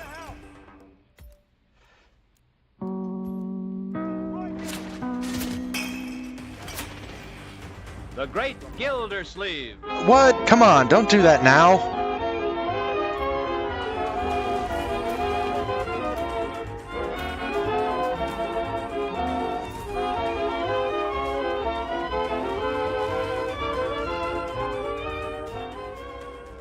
A special rebroadcast for all you soldiers, sailors, and Marines of the United Nations. Listen to another amazing episode in the life of the Great Gildersleeve.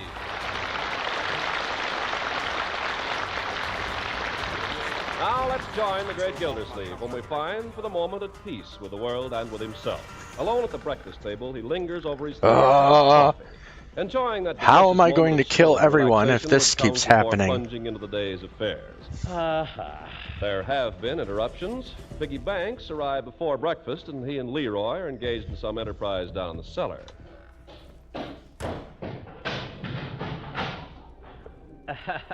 Oh, there, boys will be boys. And Marjorie, she has a caller, too, Keith Kelsey. They've taken over the living room.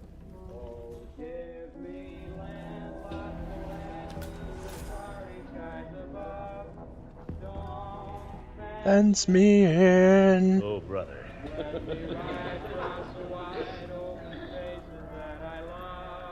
Don't fence me in. Catchy. Yes, Gildersleeve today is a happy man, rejoicing in his happy little family. There's only one cloud on his horizon, and that's Aunt Hattie. For this is the day Aunt Hattie Forrester is due to arrive for a visit. Excuse me, Mr. Gildersleeve. I'm afraid I'm going to have to ask you to move. Huh? Got to clear away All these right. dishes and get cleaned up here. All right, Bertie, I'll just finish my coffee. Don't like to rush you, Mr. Gildersleeve, but Do I just kill everyone until I can get in? Got to have everything nice for Miss Forrester, you know. Yes, but she isn't arriving till nearly 12. 12? Mr. Gildersleeve, you know what I got to do today? I got to wash the breakfast dishes, got to clean off the table, got the marketing to do for the weekend, got to iron my uniform, got to clean a whole house from top to bottom, and I Oh, got... now, Bertie, it's nothing like that. After all, Aunt Hattie is a member of the family. Family or no family, I ain't taking no chances. I'm sweeping under every bed and dusting behind every radiator. Ain't nobody gonna get nothing on me. Just the same, I don't know how I'm gonna do it all, and that's a fact. Oh, don't worry. It's all going to work out. I don't know. I ain't been feeling so good lately, Miss Gildersleeve. That Nehemiah's been giving me trouble again. Oh, Bertie, everything's going to be all right. I'll help you with all the heavy work. We'll all help. Well, I don't like to ask you to do that. Oh, I insist. I'm at your service, Bertie. Command me. Just tell me what to do. You guys need to split up. There's all them dishes there in the sink. Oh, the dishes shall be done, Bertie. The dishes shall be done. Just speak to Marjorie. Tell her to give you a hand with them. Tell her I said so, Bertie. Meanwhile, I'll just run upstairs and see how things are coming there. What a character. Go somewhere, one of you. Oh, you still up here, Mr. Gildersleeve? Yes, Bertie. Just pause to read an old letter I happened to find in one of my pockets. No time for such things now, is there? Let's see. Come on. Marjorie help you with the dishes? Well, no, sir. I didn't like to ask her. She had a friend there. Oh, you're too soft-hearted, Bertie. Too easy with us. I told you. Put us to work. Well, sir, I am a little behind. If somebody could just give me a hand with the carpet sweeping here in the hall. Think no more about it, Bertie. Just leave it to me. Well, thank you, sir. I sure appreciate Leroy! that. You're looking for Leroy, Miss Gilsey. He's down in the cellar. Oh, Leroy! Don't you worry about the carpet sweeping, Bertie. I'll be only too glad. Well, thank you. That sure is nice of you. Leroy! He's coming. Well, I guess the first thing is to do is to move all your clothes and stuff into the sewing room, Mr. Gilsey. Don't tell me I'm sleeping in the sewing room again. More down. Where is this tornado Uh, shelter? All right, go ahead. Move me. After all, who am I? I just pay the bills around here, that's all. Yes, sir. That's about it. 47. It appears the door to the tornado shelter is protected by a biometric lock. To What gain is it, Unc? access, Piggy and me you are need busy. Sean I want you to give me a Lewis's hand here, Leroy, with the carpet sweeping. But what about Piggy? Forget Piggy. You can play Huh. with him later. But, Unc, Piggy is my guest. I can't just go off and leave him. You go off and leave him plenty of other times. Now do as I tell you. Here's the sweeper. Well, I don't know what Piggy's gonna say. Sweep the carpet, Leroy. You'll think I've had a fine bringing up going off and leaving a guest like this. In the cellar. Sweep the carpet. Hate to think what his parents will think. Guess they'll certainly wonder where I got my manners. Yeah, I know what I think of anybody that went off and left me like that. I think they weren't very polite. Or their uncle either. Sweep the carpet! Okay. What are you boys doing down there in the cellar anyway? We're building something. Building what? Oh, a thing. What thing are you building? Well, it's a military secret. I asked you a question, my boy. What are you building? I promised I wouldn't tell, Unc. I promised my guest. Leroy. You wouldn't want me to break a promise, would you, Unc? To a guest? I simply want to know what you're making down there, and I intend to find out. Now, what is it? It's a booby trap. You... Oh, it's perfectly harmless, Unc. The way it works, the guy trips over the wire pulls the switch connects the spark coil makes a spark, and the paint bucket blows up. Blows up? Just carbide. You put some in the bucket and spit on it. Makes gas. Yes. Perfectly harmless, just blows up, that's all. That's all. Some kids would put rocks in it. Interesting. Rocks would be dangerous. But I can't get down there safely. Pretty slick, hey, Unc? There'll be no booby traps built in this house, Leroy. Is that understood? Oh, Unc. Mr. Gilsey, my man, have I got to sweep that carpet myself? Leroy, has Bertie got to sweep that carpet herself? Don't you realize, Mr. Gilsey, Miss Foster's gonna be here in an hour? You hear that, Leroy? Your aunt will be arriving in an hour. Now finish up that carpet, my boy, and give Bertie a hand with the rest of the things here. I'll just run downstairs and see how things are coming there.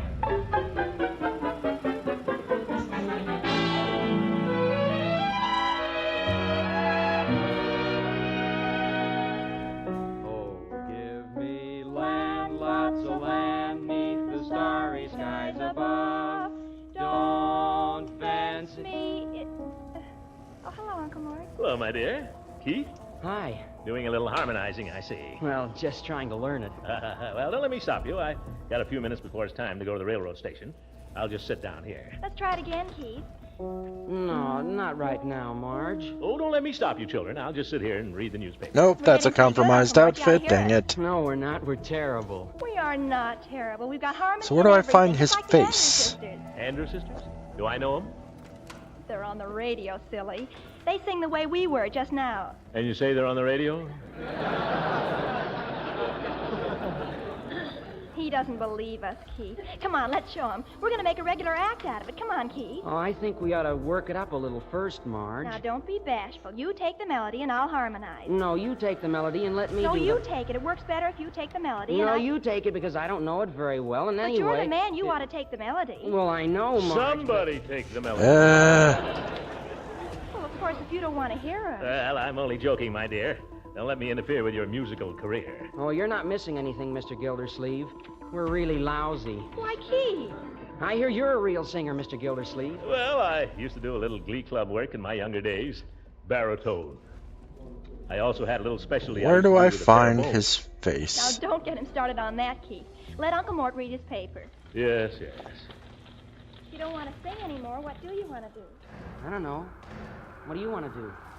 That's compromise. Dang it. What do you want to do? Well, anything you want to do. Well, I'll do anything you like. You suggest something.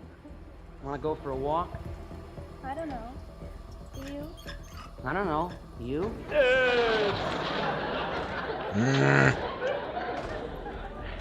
Marjorie, Yes?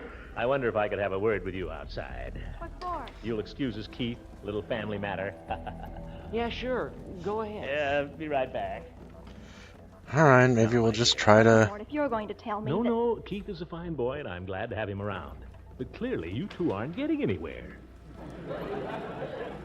What do you want to do? I don't know. What do you want to do? There, we go downstairs. Besides, everybody's got work to do here. Aunt Hattie's coming. And... Mr. Gill, please. Yes, Bertie? Shouldn't you be going? It's 5 minutes to Aunt Hattie right now. 5 minutes? Oh, my goodness. My watch has stopped. Come on, Leroy. Time to get Aunt Hattie. Get your things on, my dear, quickly. Say goodbye to Keith.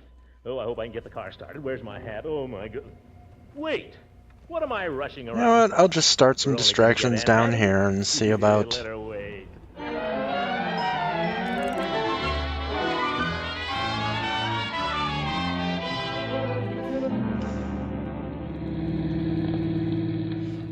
Shove over, Marge. Do you have to take up the whole front seat? Listen, I'm sitting on practically nothing as it is. Now, children, let's not quarrel. It's only a few blocks. I didn't want to come anyway. Marjorie, that's not a nice thing to say. Aunt Hattie would be hurt if you didn't come to meet her. Maybe she would and maybe she wouldn't. After all, Aunt Hattie was your father's sister, you know. Very fond of Aunt Hattie. She's a fine woman. Very happy that we're going to have her with us. We hope that she'll be able to stay a few days. Several days. Are you perchance jesting? Leroy! Watch it, Uncle Mort.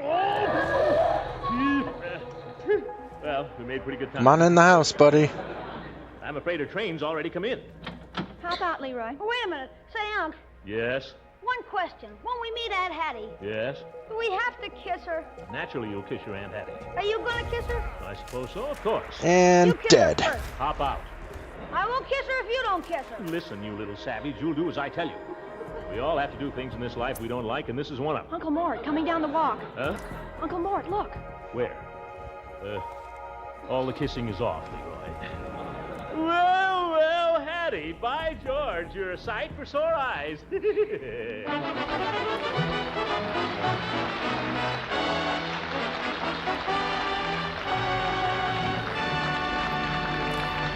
Greg Gildersleeve will be with us again in just a few seconds.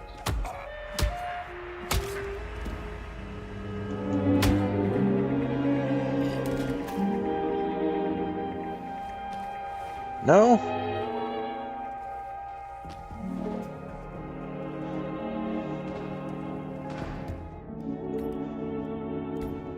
So where are the corpses?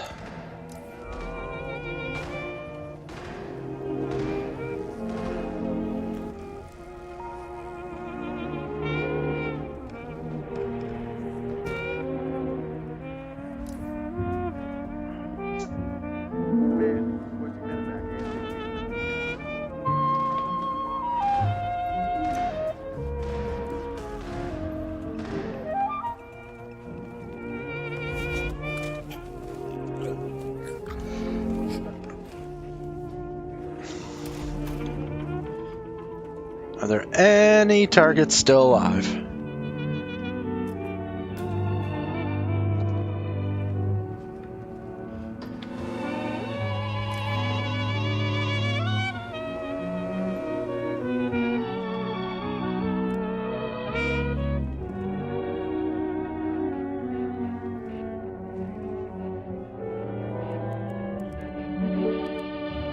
Who's investigating the distraction where? Ah, star!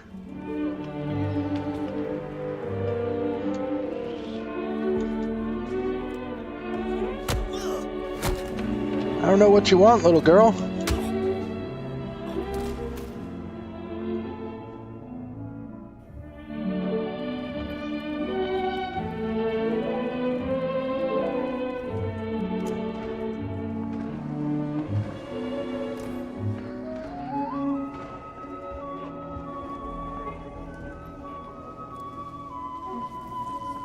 Hi, Star. Don't mind me just engaging in lots and lots of murder.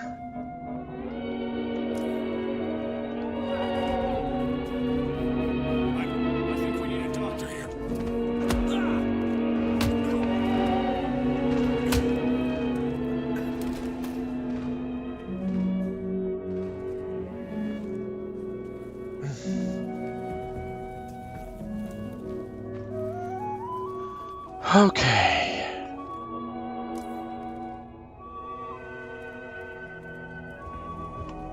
Oh no, where's the downstairs now?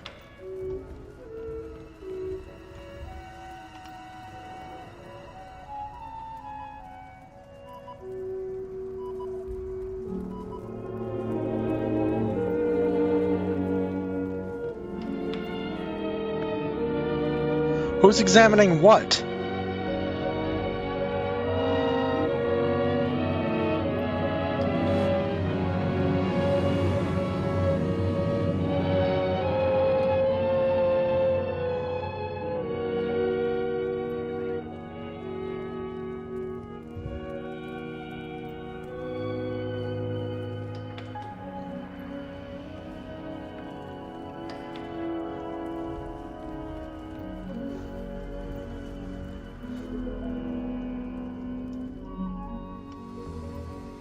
Hi, Star. So how do I get out of here?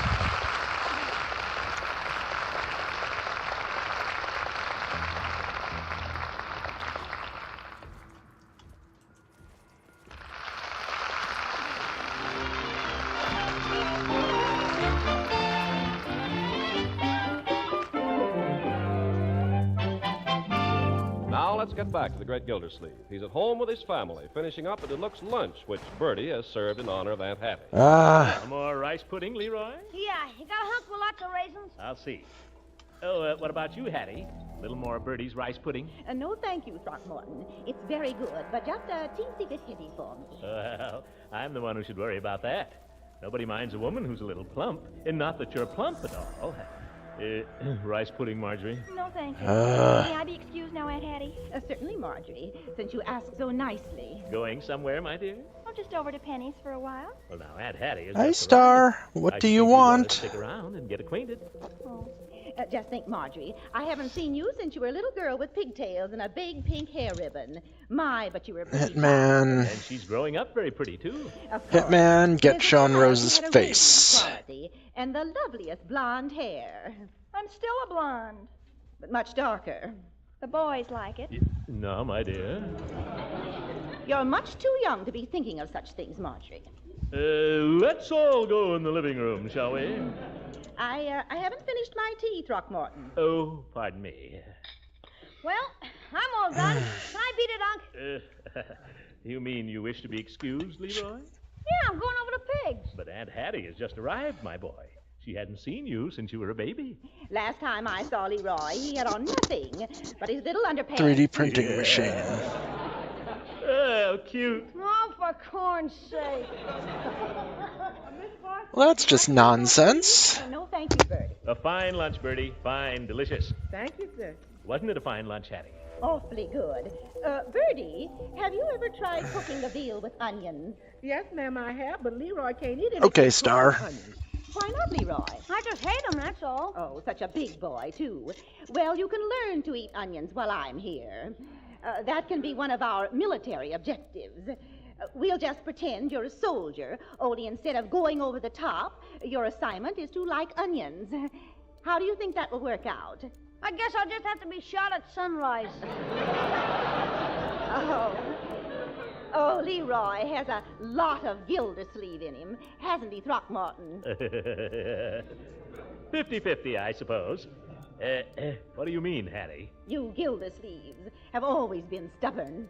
Oh, I don't know. There never was a man as stubborn as your father, Throckmorton. Do you remember how he swore Halley's Comet was a fake? My father never swore anything of the kind. Oh, yes, he did. Your father thought the whole thing was some kind of a money-making scheme. It probably was. Throckmorton. Halley had been dead for 150 years. It still could have been a fake. I saw the comet, Throckmorton. Well, I didn't. So I need a 3D printed mask. Let's go in the living room, shall we? So that doesn't give me the information I need. Careful, Leroy. Do you mind if I turn on the radio, Unc? Yes, I do. This is a time for conversation, not entertainment. I can turn it All on right, very low and come on. hear the conversation. No, Leroy. What do you want to hear, Leroy? Mary's struggle against life. It has the funniest commercials you ever heard. I don't think that's the kind of program you should be listening to, Leroy. If you must listen to the radio, pick out some good music. Upstairs, main house. Patty's right. Good music. There's a good band on WSUM right now. Jack Warren and his Hot Melody Makers. That's not what I mean by good music, Marjorie. You don't like Jack Warren? I do not. Put her there, Aunt Hattie. I think he stinks, too. Leroy.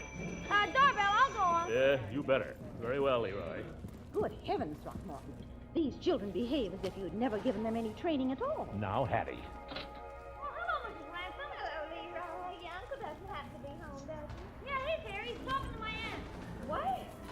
What? Oh, my goodness. Old friend and This neighbor. I had this problem before, didn't I? Excuse me for just running over like this, Throckmorton. I had no idea you were having company. This is Miss Forrester, Leela, Mrs. Ransom, Hattie. She's Leroy and Marjorie's aunt, Leela, on their father's side. Oh, of course. I'm awfully happy to meet you, Miss Forrester. How do you do? Throckmorton and I are very old friends, Miss Forrester. Oh, I'd never have the nerve to come bursting in so unceremoniously.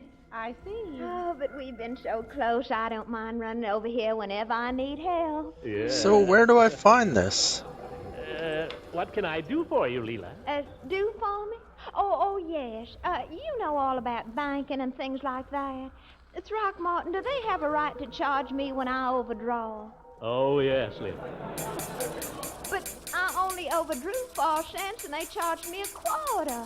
That doesn't seem very fair. Well, it's not the amount, Leela. It's the expense they have to go to, notifying you, the extra bookkeeping, and so on. They always charge a quarter. Oh, for heaven's sakes, I might as well have gone $5 over and got my money's worth. But if you're sure it's all right, I'll pay it. I've always been suspicious of bankers ever since my grandfather died. We opened his safety deposit box and there wasn't a thing in it. Yeah. Don't you think that's strange, Miss Forrester? Well, yes, I suppose. dang it. Well, anyway, I want the answer to I'm ever this, so but... much obliged to you for straightening me out, you old darling. Mm. Hey. It's nice you can be here for a visit, Miss Forrester. Perhaps Go upstairs, an old record player. One of these days. That Front would of the be record lovely. player. Don't forget now, I'll be expecting you real soon. Oh, hello, Marjorie. I didn't see you sitting there. Hello. Goodbye now. Goodbye. I'll just let myself out, Leroy. Room in front of the record player. Well, But I'm in here. Throckmorton, I'm beginning to understand why the children are as wild as they are.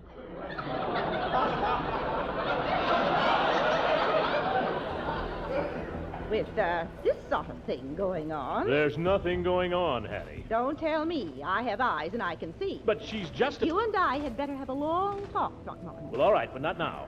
What's the matter with right now? Well, I have to get a haircut. Now? Mm-hmm. I made an appointment with a barber Saturday afternoon. You know, crowded, but I'll be back. Can I go out now, Unky? Yeah, can I? No, you children stay here and get acquainted with your Aunt Hattie.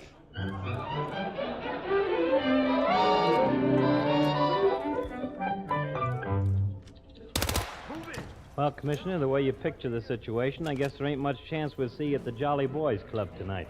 Well, it's her first night here. Still, I wonder. Might as well put it out of your mind right now, Mr. Gildersleeve. You don't understand the situation at all, Floyd.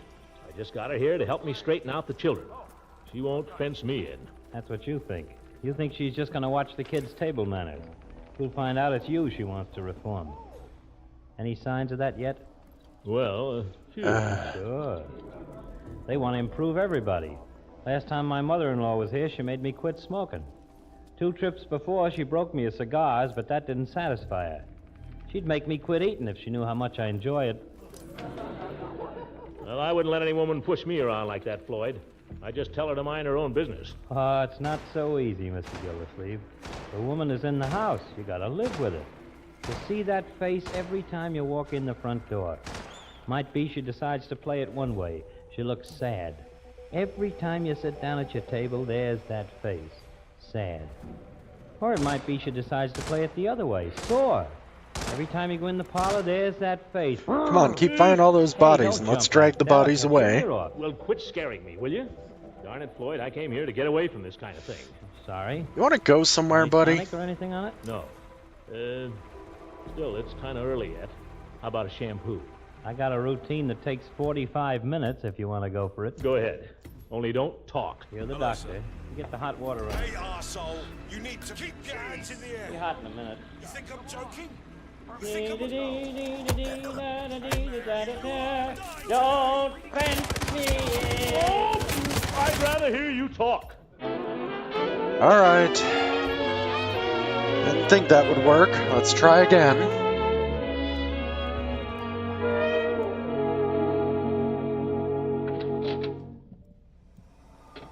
That you, Uncle Mort? Yes, my dear. Go somewhere. Where's your Aunt Hattie? Out in the kitchen telling Bertie how to cook. Oh, my goodness. Uncle Mort, she's being awful. She told me Wait a that minute, wait a minute. I've got to take care of Bertie first. You're probably right, Miss Forrester. No two ways about it, Bertie. I've tried every system, so I know. Oh, well, exchanging household hints, is that it? Well, I'll bet Miss Forrester knows a lot of tricks, eh, Bertie? Yes. Well, Throckmorton, you certainly had a haircut.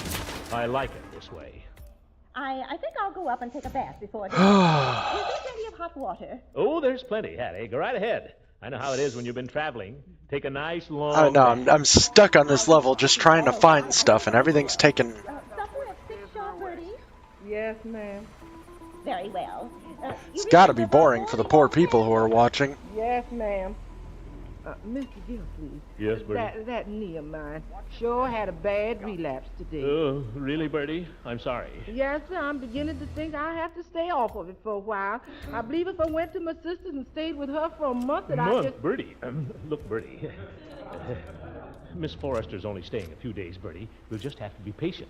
Well, I don't know. As soon as she goes, you can take it easy. You can live like a queen. Only for goodness sake, don't go and leave her. What's out here anyway? Nothing, my dear. Bertie hasn't been feeling very good. No, I know what's the matter with Bertie. Same thing that's the matter with me.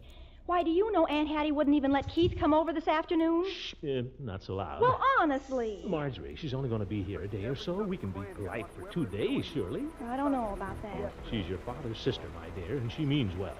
Well, I'll try. For corn's sake, why is everybody out here?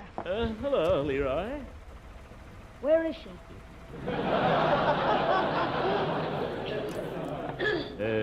Where is who? Aunt Meanie. Yep. Do you know what she's trying to make me do? She wants me to get up at 6 o'clock every morning and practice the piano. 6 o'clock? Yeah, and that's not the half of it. In the afternoon, I have to... Not so loud, my boy. Leroy, as I've just told Bertie and Marjorie, your aunt is only staying till Monday at the latest. So I'll try to make her stay a pleasant one. Pleasant. She wants me to put on a necktie every night for supper. Well, you can stand it for a few nights, my boy. I'll pay you. 5 cents a night. Well, I don't guarantee I can do it, but... Yeah, I'll answer that. I'll be back in a minute, and we can settle it then. Yes? Who is it? Party named Hattie Forrester here? Yes? Well, here's a trunk. Trunk? Yeah. And 3 suitcases, a hat box, and a sewing machine. Missions Depot. She must be here for the duration.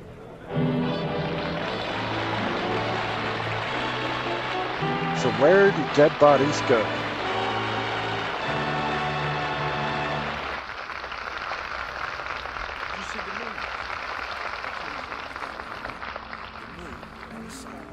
They're actually the same thing. Moon's on one. Saw a couple of cicada guys.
Alright, that's another one dead.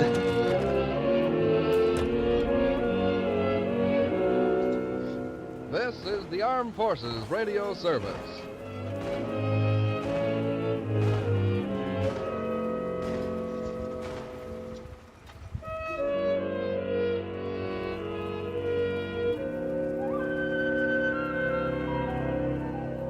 Good to see you.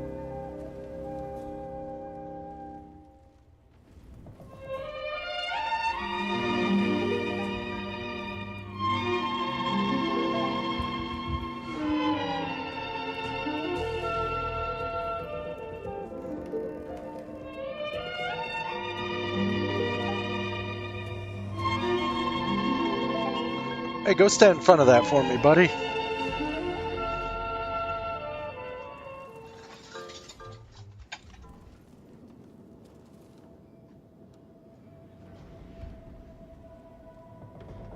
Pet Milk Show, usually heard at this time, has moved to a new time period on Sunday nights. Be sure to hear Larry Douglas and Kay Arman on the new Pet Milk Show tomorrow night on NBC. And now, here's another in NBC's great parade of new shows.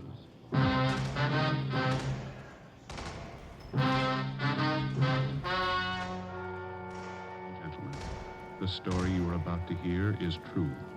Only the names have been changed to protect the innocent. NBC brings you Dragnet.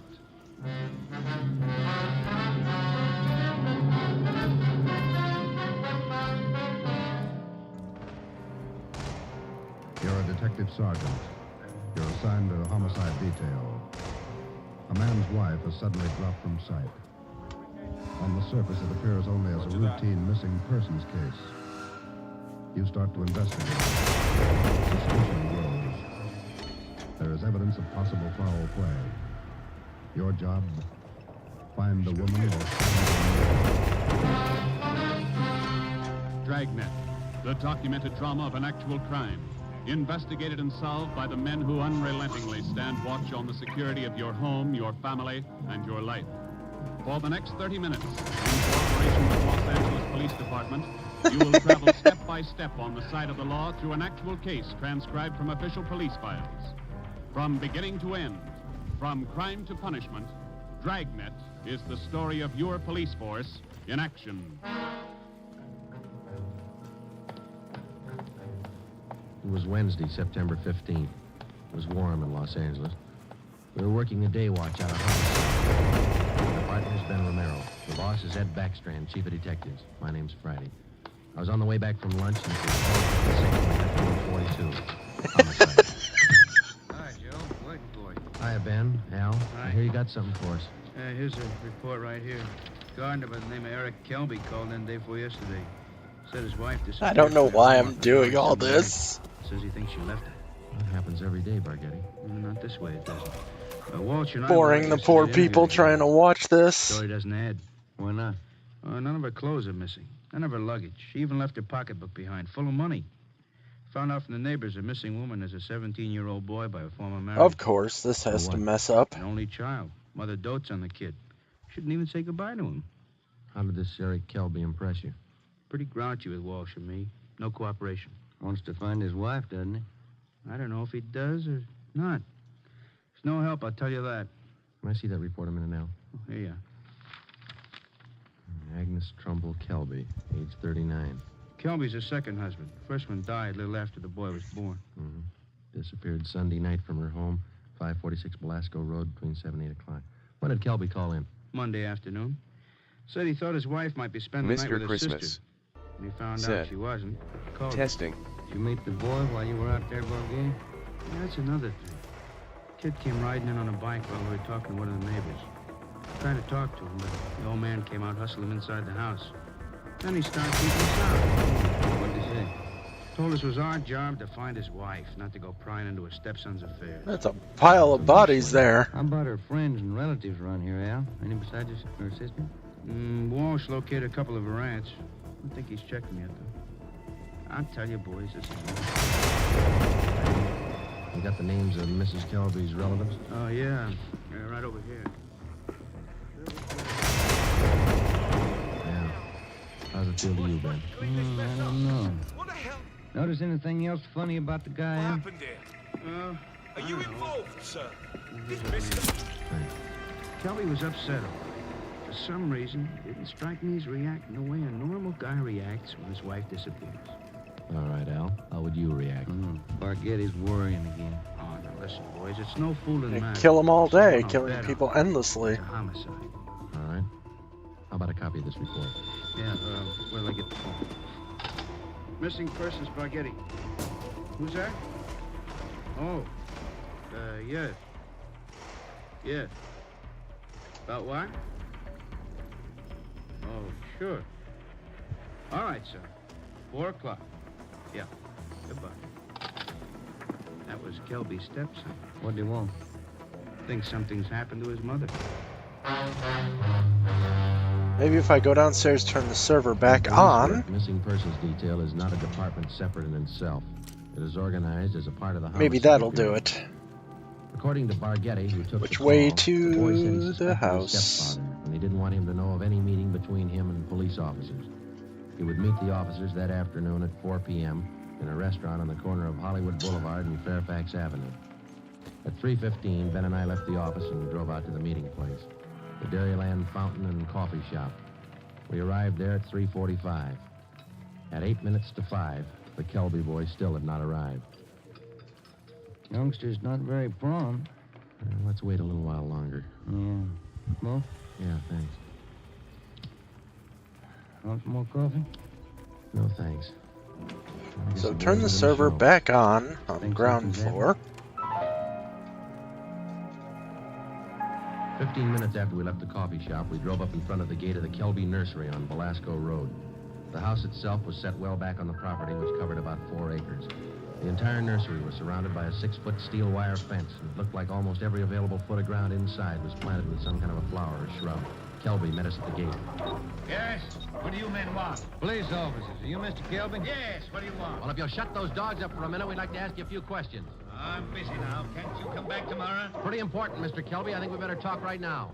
All right, if you have to. Red, Giant, down. You too, Hunt.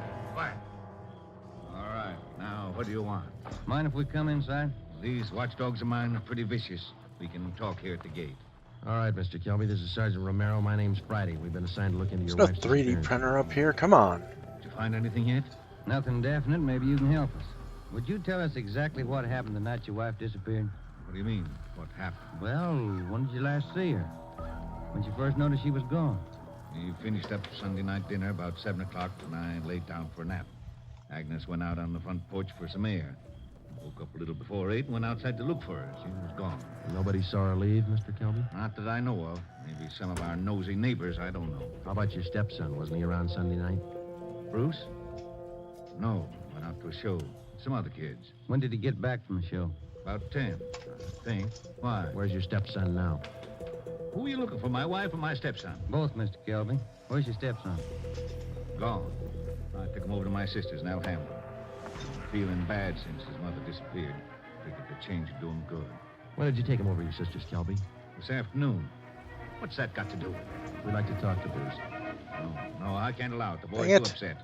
I can't allow it. I'm afraid you're going to have to allow it. Listen, mister, you can get off this property right now. No cops giving me sass. Nobody's giving you sass, Kelby. We want to talk to your stepson, that's all. You might give us a clue as to the whereabouts of your wife. I say you can't see the boy. It's more you cops couldn't find thorns in a rose patch. I'll get somebody else to look for Agnes. It's my business anyway, nobody else's. It's our business, too, if anything's happened to her. What are you talking about? You better get your coat, Mr. Kelby. We're taking you in for questioning. Come through that gate, and I'm going to let these dogs go accidentally. I'd hate to shoot the dogs. Now go on in the house and get your coat. Eric Kelby turned and made his way up the path and into the house. 5 minutes later, he came out.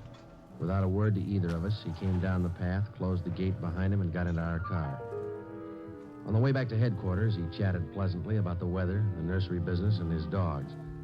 When we pulled up in front of the city hall, we met the reason for his sudden change in temperament. His lawyer was waiting for us at the door. We took Kelby to one of the interrogation rooms. This is not helpful. We tried to question him, but the lawyer objected to 2 out of every 3 questions we asked. It was hopeless, and we knew it. So did the lawyer. We released Kelby, but we did get the name and address of his sister where the stepson Bruce was staying. After they left, Ben and I got back in the car and drove out to Alhambra to check on the boy. Forget he had this one pegged right, Joe. It's a real sleeper. Yeah. I'd like to know how the stepson missed that date with us this afternoon. Well, if the kid called us from the house, his stepfather could have overheard him. It's possible. Sister's house ought to be along this block, shouldn't it? Yeah, let's see. 1408, 1406.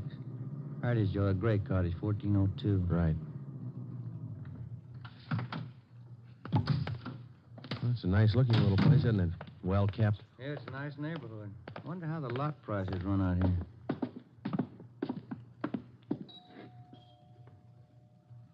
M17. Yes, what is it? Police officers, ma'am. Are you Miss Kelby? Bertha Kelby. Yes, that's my name. Why? We talked to your brother earlier today, Miss Kelby. He said that you brought his Well, stepson. how do Bruce I here do to it? stay for a while. We'd like to see him. Bruce? Yes, he was here till about, an hour and a half ago. I went to the store, and when I came back, he was gone. Have you any idea where he might be, Miss Kelby? Well, I telephoned my brother Eric's place just before you came to the door. He's not there. I don't know where he might be. I'm worried about him. He seems so upset. It's business about his mother's disappearance, you know. Would you mind if we came in and looked around, Miss Kelby? Well, no, not at all. We went in and looked the house over from one end to the other. There wasn't a trace of the boy. We drove back to Kelby's nursery and satisfied ourselves the boy wasn't there. Then we came back to Alhambra and we kept an eye on Miss Bertha Kelby's home until midnight. No one came or went. At 5 minutes past midnight, the lights went off in the living room, and a few minutes later, in the back of the house. The next morning, when Ben and I checked in for work as usual at 8 o'clock, we met with Captain of Homicide, Frank Kearney. What makes you two so positive there has been any foul play in this Kelby thing? That's just it, Cap. We're not positive. It's a whole setup. It smells bad. For instance, that lawyer. If a man's innocent, he doesn't need a lawyer to sit with him in the interrogation room and tell him not to answer questions. Number two, that kid's telephone call. Maybe he doesn't get along with his stepfather. It happens, you know. Maybe he's trying to get back at him for something or other. Maybe. Then why is Kelby hiding him out? You sure he's hiding him out? No other way to take it, Cap. The Kelby woman walked away from her home Sunday night. Nobody saw her. She took nothing with her. No clothes, no luggage, no money. You checked with the family doctor. Yesterday. He told us Mrs. Kelby was in perfect health. We double-checked the Wanderer's file and the Repeater's file in missing persons. Couldn't find a name in either one. How about her relatives in town? Haven't had a chance to talk to him yet, Cap. We'll check them this morning. Well, one thing's certain. The woman couldn't have gone very far. We checked the sheriff's office, the jails, the hospitals. Sent out a teletype and an APB. Every cop in the city has her description. She's been gone almost 4 days, but nobody's seen her. How does that add up to you? It doesn't. You better move on it. Check every one of Mrs. Kelby's friends and relatives. Right, Frank. Then try the neighbors. As long as I've been a cop, neighbors have been able to tell everything about anyone.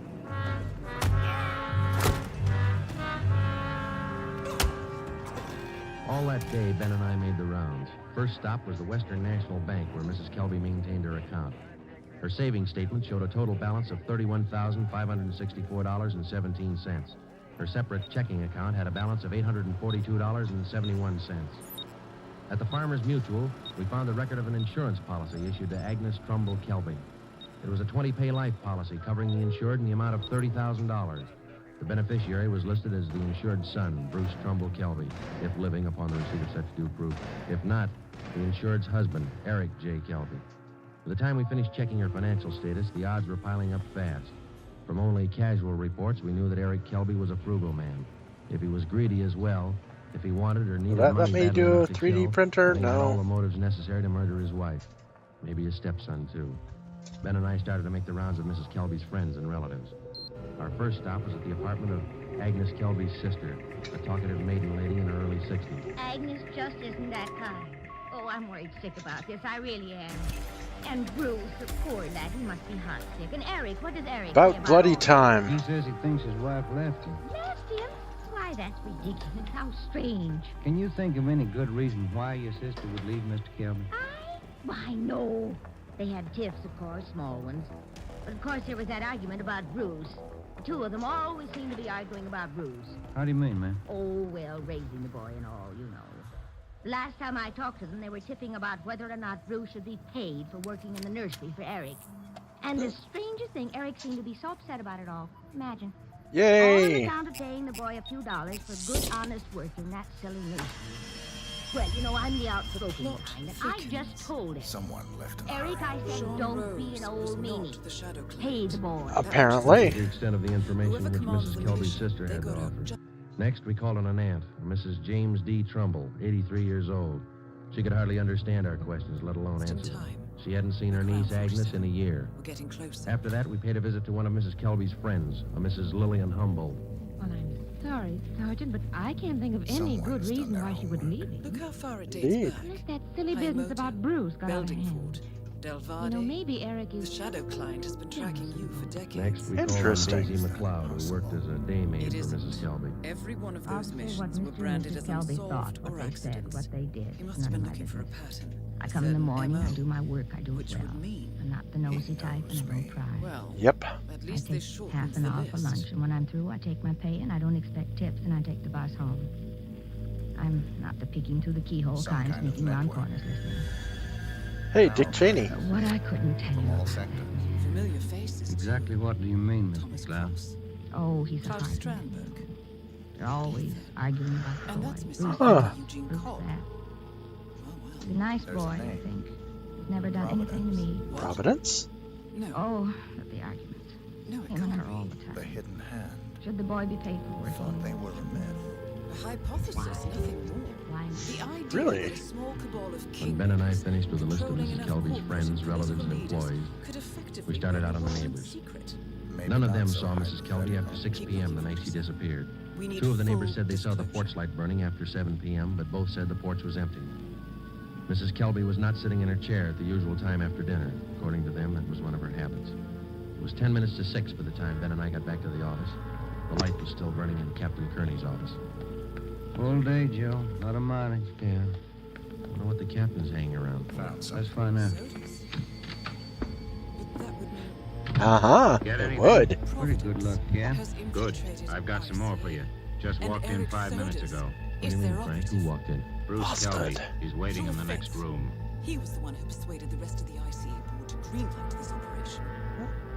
This We went in the next room and met Bruce Kelby, who was small for a 17-year-old. I guess it does. Dark-haired and a little on the sickly side. What about the shadow? He told us that he couldn't He keep is the no date he made longer with our us on the primary phone concern. because his stepfather apparently ICA did has overhear the been conversation and drove him directly to his sister's home in Alhambra. Never, actually.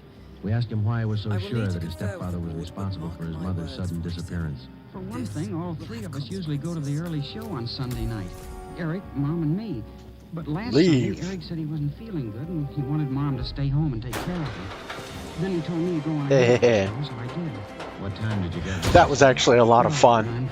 I know I've been boring on the stream, but gosh darn it, that's been a lot of fun. Reading the paper. You notice anything unusual about the way he acted? He was nervous and jumpy, more than usual, I think. Anything else? Yes, sir. When I came in through the front yard, I noticed the dogs had mud. Yeah, I all did a over the lot floor. of, They've been out somewhere in the nursery pots. And they won't go out in the pots unless Eric's with them. He doesn't want them to trample the seedlings. What would your stepfather be doing out in the nursery at night? Does he usually do some work at night? No, sir. Got 'em None of all. The pots are even lighted. Only the greenhouses. And the paths. That in was the a lot of greenhouses are usually experience gravel, I points. think. No mud around. It's my job to see that the greenhouse paths are kept graveled. I know they're not muddy. I fixed them Stash. the day before, Saturday. What do you think? it Ooh, means, suppressed. I don't know. Suppressed. I don't want to think about it. I just know he's done something. He's done something to her. Did your stepfather give you any reason for keeping you away from the police officers the other day? No, sir. He said people were getting nosy, and he said it might be better for me over at Aunt Bertha's. That was She's his sister. interesting, to You say the think least. your Aunt Bertha might know where your mother is? No, we hardly ever see her. We don't know her well at all. We've heard your mother and your stepfather Roger's argued gone. about whether you should be paid for your work in the nursery. When I started to work for him, he promised he'd pay me. I was saving up to buy a 31 Model A. Took every precaution. And then after a couple of months, when he didn't pay me, I asked him. He They all told me do. I ought to be glad to work for him for nothing. And your mother argued with him over that. Now listen. Sure, it was her money that bought the nursery The anyway. ICA knows. How'd you get away from your aunt's place last night? They kept you Well, alive Bertha had because some they shopping needed to you, do, and she now left they me don't. alone. She locked the door in my We room. won't talk again. Even the screen over the Not window until in the my storm room was is over. nailed down, but I kicked it out and got away. I stayed at a friend's house last night. Thought about where you're going to stay tonight? I don't know. I ran away. But I'm not going home. As a boy. And I'm not going back to Bertha's place My either. friend and I. I'll get a room. Away from that. How'd you like to stay at my house a few days? Sure nice of We you, came sir. upon a small farming community. The Maybe I'd people better were not. dirt poor, Mom might but not this like it. woman Oh, took I'll us take in. care of that. Now let's hop out and get some dinner. We were awakened the Sure next darn morning nice of you, sir. All by right, the son. shots. Come with me. A dozen people lay face down in the snow. Our warden What do you think, didn't Joe? like to leave witnesses. He could be Huh. lost. Yeah. They shot the woman and her family last. They made sure that we watched the Now whole what, thing. Cap? Shall we bring Kilby in again? No, This is not your yet. gift. He's found out by now from The his warden sister told that the us. boy's gone. He probably Your figures the gift. police station is the first place And he'd your come. curse. Wouldn't do much good pulling him in now, Ben. Touching Couldn't lives. even question him. 10 to 1 his lawyer would be waiting for us when we got back. That's the problem. How do we get to this Kelby without his lawyer finding out? Well, what about the early morning, Cap? Say tomorrow, about 5 or 6 a.m. Think you'd be looking for us then? Yeah, that might Better do it. than anyone. You can just get by that. So pack why of didn't you hounds do and it? start waking the whole neighborhood. Might work. If we could just question him alone. I got an idea it wouldn't take much to make him cop out. All right, give it a try. Get out there in the early morning and bring him in for questioning as quietly as possible. I'll be in at 6 a.m. If you want me before then, call me at home. All right, Frank. Kelby's got a smart lawyer. It's going to be plenty hard to convict him without a And what's body and after corroborating that? evidence. He's got 4 acres out there, Cap. You can hide a lot of bodies in 4 acres. Well, that's what I mean. This case isn't ending. It's just beginning. The next morning, Ben and I met at the office about a few minutes past 4 a.m. We had a cup of coffee and a All right, donut we're and past all that, the we're rest past before we that. started for the Kelby place And I've on actually Velasco done Road. this. We took 4 pounds of fresh horse meat with us to keep the dogs quiet if they raised a fuss. It was 28 minutes past 4 when Ben pulled the car to a stop a few hundred feet from the gate to the Kelby nursery. Good morning, 47. The board has sanctioned Eric Soda's for termination. We got out After of the car and made our Colorado, way down the we road did to the some gate. Yep. All right. I reached in and tried the latch. It was padlocked. The dogs started in. I've done this one several times, and it's so much fun. Yeah, here. That's it. Come on, let's climb. Keep an eye on those hounds. Looks like they could chew your leg off. Yeah. Here comes a third one, Ben. Toss some more meat. Or did I mess this one up over and over? Look, Ben, lights going on in the house. Come on, let's make it fast.